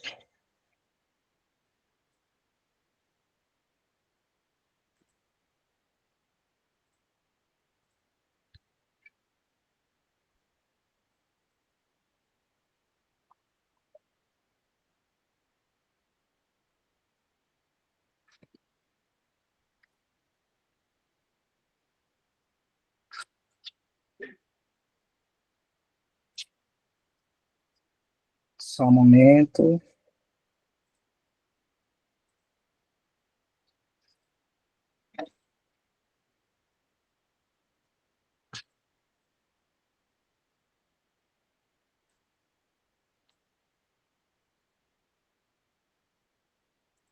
Só um momentinho, gente. Pronto, vou compartilhar agora com vocês.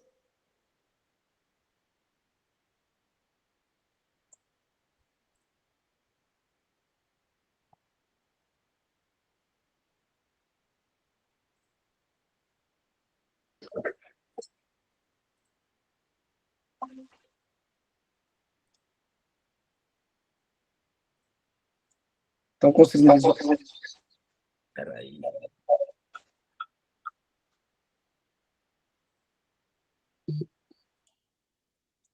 E aí?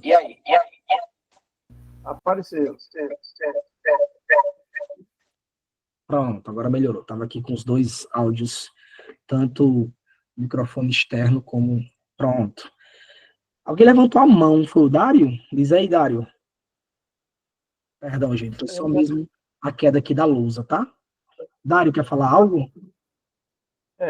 Com relação ao que o professor estava comentando, né, eu mantenho essa questão, não só pela questão de já ter visto o material anteriormente, mas Sim. pela questão do texto, né, o autor, né, que é a mundialização do capital, que leva a uma próxima que é para a globalização, e depois essa outra parte aí do Milton Santos, que ele fala muito dessa situação da fragmentação, e dentro do próprio texto, né, a palavra fragmentada é a tríade, né?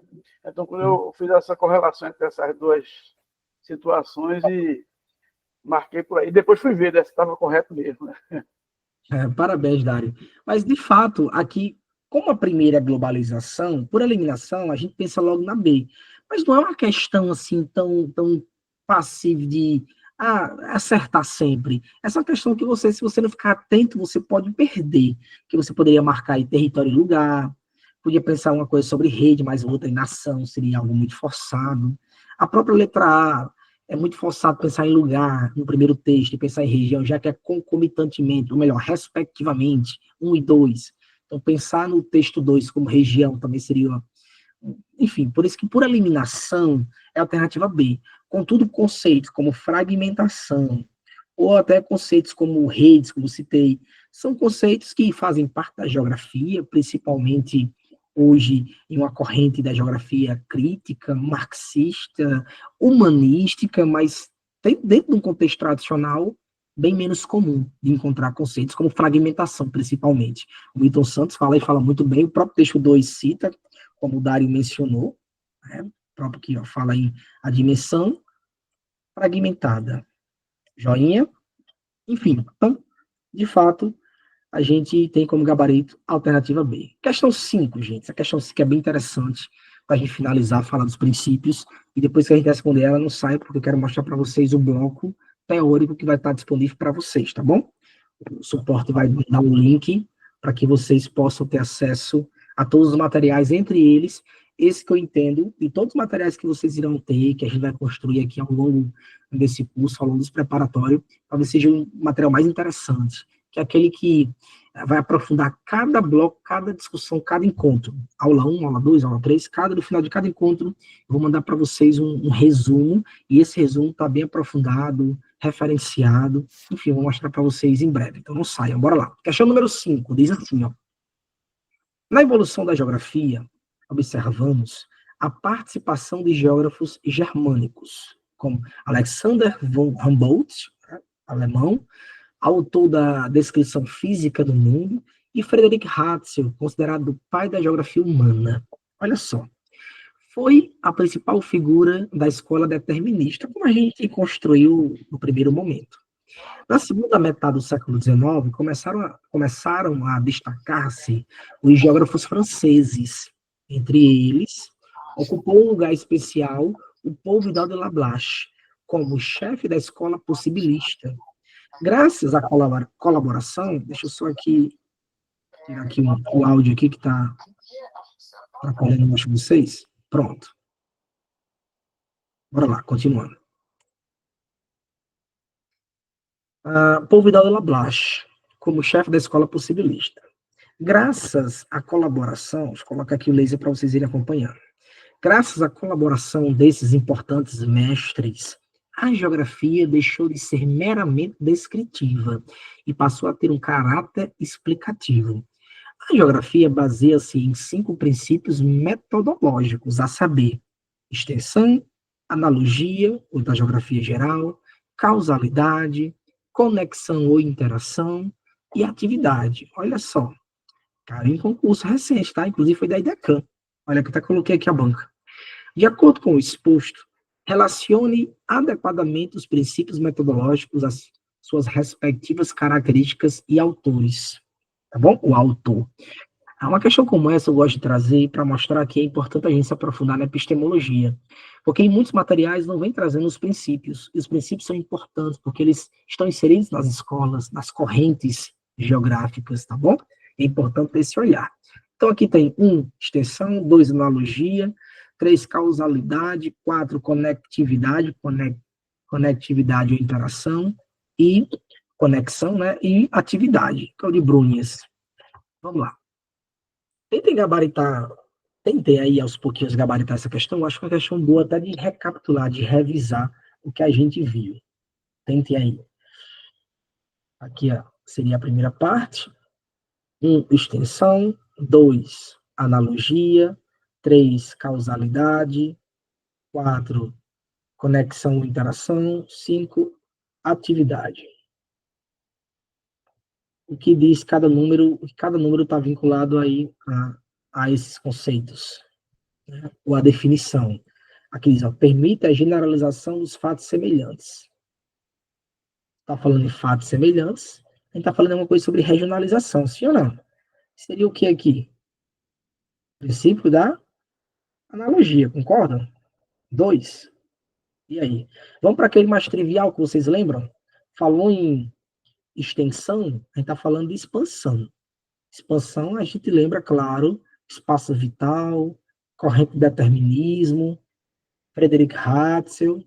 Se é Ratzel, a gente pode falar o quê aqui, ó? Deve-se localizar os fatos estudados, determinando-lhes a área geográfica. E aí? Dá para ter o norte, não dá? Qual seria o gabarito? Deixa eu ver aqui o chat de vocês.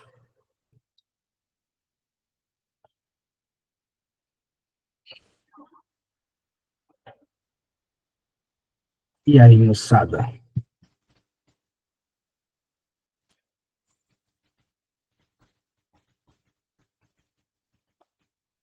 E vocês marcariam? Mais uma vez voltando. Mais uma vez dando prosseguimento.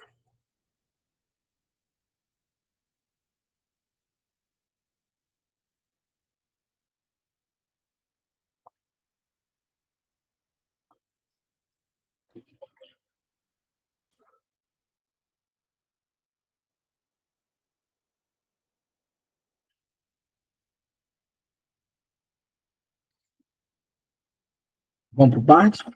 Então, ó, permite a generalização dos fatos semelhantes. Karl Ritter, alemão, Lablache, francês. Aqui, sem sombra de dúvidas, a gente está falando de analogia. 2. Né? 2. Se é 2, a gente elimina B e D. O segundo deve se localizar os fatos estudados, determinando-lhe a área geográfica. Se é Hartzell, só tem um aqui falando de Hartzell, a gente já bota o princípio da extensão. 1. Então, 2 e 1. Então, já elimina B e D, fica só A e C. Né? A 5 também está correta, porque quando a 5 repete nas duas, princípio da atividade. O fato tem caráter dinâmico, não estático, de Brunhes. Deve-se buscar as causas, examinar as possíveis consequências dos fatos examinados. Alexander van Humboldt. Humboldt fala em que tipo de princípio? Né? Princípio da interação, da causalidade. Olha aqui, a gente vem para cá, ó, e eu trouxe aqui para vocês os princípios, ó. Olha só aqui, ó, causalidade, Humboldt, que explica as causas e as consequências dos fenômenos, dos fatos observados. Então, por isso que é o Humboldt. Tá? Então, 5 repete nos 2, fica fácil. E aí, deve-se buscar as causas, então seria o Humboldt. Humboldt está aqui em qual? Princípio da causalidade, 3. Então, seria 2, 1, 5, 3, e o último, 4, princípio da conectividade ou interação. Precisa identificar as relações locais e interlocais, pois os fatos nunca estão isolados e sim ligados entre si. Tem a conexão, tem a interação, o que é físico com o que é humano com o que é o físico, talvez dentro aí dos conceitos, das definições mais antigas, tradicionais, essa de Brunhes se aproxima do que é hoje o espaço geográfico, o objeto de estudo da geografia consolidado, tá bom? Então, letra A é o nosso gabarito, sem sombra de dúvidas. E a gente finaliza essa lousa que vai estar disponível para vocês também. Mas não sai, eu quero mostrar só esse materialzinho aqui que vocês irão ter no final de cada encontro. E, de fato, eu achei bem interessante esse material e quero que vocês absorvam ele. Só um momento que eu vou compartilhar aqui com vocês a tela para explicar esse material e dizer que todo encontro, de fato, vocês irão encontrar esse material ou esses materiais para explorar. Tá? Vai ser bem interessante, vai fazer muita diferença para vocês, acredito eu, tá bom? Só um momentinho. Mas, de qualquer maneira, como eu vou mandar para vocês, aí vocês podem se embebedar, tá? Como são 10 horas, eu acho que é melhor a gente dar uma pausa, mas deixa eu agradecer aqui para vocês. Vai estar disponível para vocês mesmo, vocês vão receber em PDF, e aí vocês me dão um retorno no próximo encontro, se esse material, de fato, ele é válido, é importante, junto com essas lousas que vocês irão receber de cada encontro, como a lousa de hoje, listas extras, sempre vou estar enviando listas extras para o suporte, tá sempre reforçando para vocês. Então, os materiais vão estar sendo utilizados semanalmente. Vai ter um que é o grosseiro de todos os encontros, que acredito que até final agora dessa semana, sexta-feira, vai estar disponível, as 10 lousas, que são os 10 encontros, mais esses outros materiais que vão ser alimentados ao longo dos encontros, para que a gente possa construir o conhecimento, tá bom? Diz aí, Betânia. Mais, gente, gratidão, gratidão, gratidão. Desculpa qualquer coisa, qualquer intercorrência, né? A tela que saiu, depois a gente retomou, enfim, mas é isso. Espero que o conhecimento tenha sido construído, espero que, sem sombra de dúvidas, a gente possa ter tido esse primeiro momento, um momento extremamente válido para esse início de preparação, vai fazer muita diferença na prova nacional docente, eu não tenho dúvidas disso. Diz aí, Betânia, pode ficar à vontade. Betânia? De nada, Dario, eu que agradeço. Gratidão, gratidão, gratidão demais, gente. Gratidão, Juliana, Dário. Sim, Juliana, as aulas ficarão sendo nas terças-feiras, tá? Nos cronogramas eu coloquei em todas as terças, até a aula 10, tá? Acredito que assim, dá para encaixar para mim, para vocês também. Em algumas ocasiões pode acontecer de ser uma quarta, se uma terça for feriado, alguma coisa do tipo, que eu nem me atentei a isso quando eu distribuir no cronograma os encontros, se for algum feriado, algum feriadão extensivo, enfim, alguma coisa que não possa, alguma intercorrência que não possa ser na terça, a gente passa para quarta, ou em alguns casos sábado, mas o sábado eu sempre deixo para um aulão, alguma coisa do tipo, que eu acho que seria um dia mais importante para isso, mais interessante. Betânia, está agendado. Próxima aula será terça-feira da próxima semana. Vou estar enviando também um cronograma. Além daquele material que vocês receberam em PDF, que eu acho que o suporte mandou, mostrando lá cada encontro, né, a temática de cada encontro, dos 10 encontros, vai ter um cronograma também, junto com aquele, um outro material separado, o dia e o horário, mas sempre de 20 às 22, e eu sempre coloquei terças-feiras. Pode ser que tenha alguma alteração, mas via de regra, os encontros irão acontecer às terças-feiras, de 20 até as 22 horas. Tranquilo? Respondido aí, sanada a dúvida. Betânia, Juliana, Diego, Larissa, Ítalo, Dário. Gente, minha gratidão, gratidão, gratidão, gratidão. Espero que vocês tenham, de fato, construído o conhecimento e que esse momento tenha sido importante para vocês. E bora para mais, bora para os próximos. E tem muita coisa bacana para vir aí, tá bom? Então, é isso. Se cuidem. Tenham uma excelente noite. E em breve o suporte fala com vocês para disponibilizar alguns materiais. Inclusive esse que eu citei para vocês no encontro de hoje. Tanto essa lousa de hoje, como o material resumo aprofundado do bloco Epistemologia e Categorias de Análise da Geografia. Obrigado, Ítalo. Até a próxima, Diego. Tchau, tchau. Se cuidem.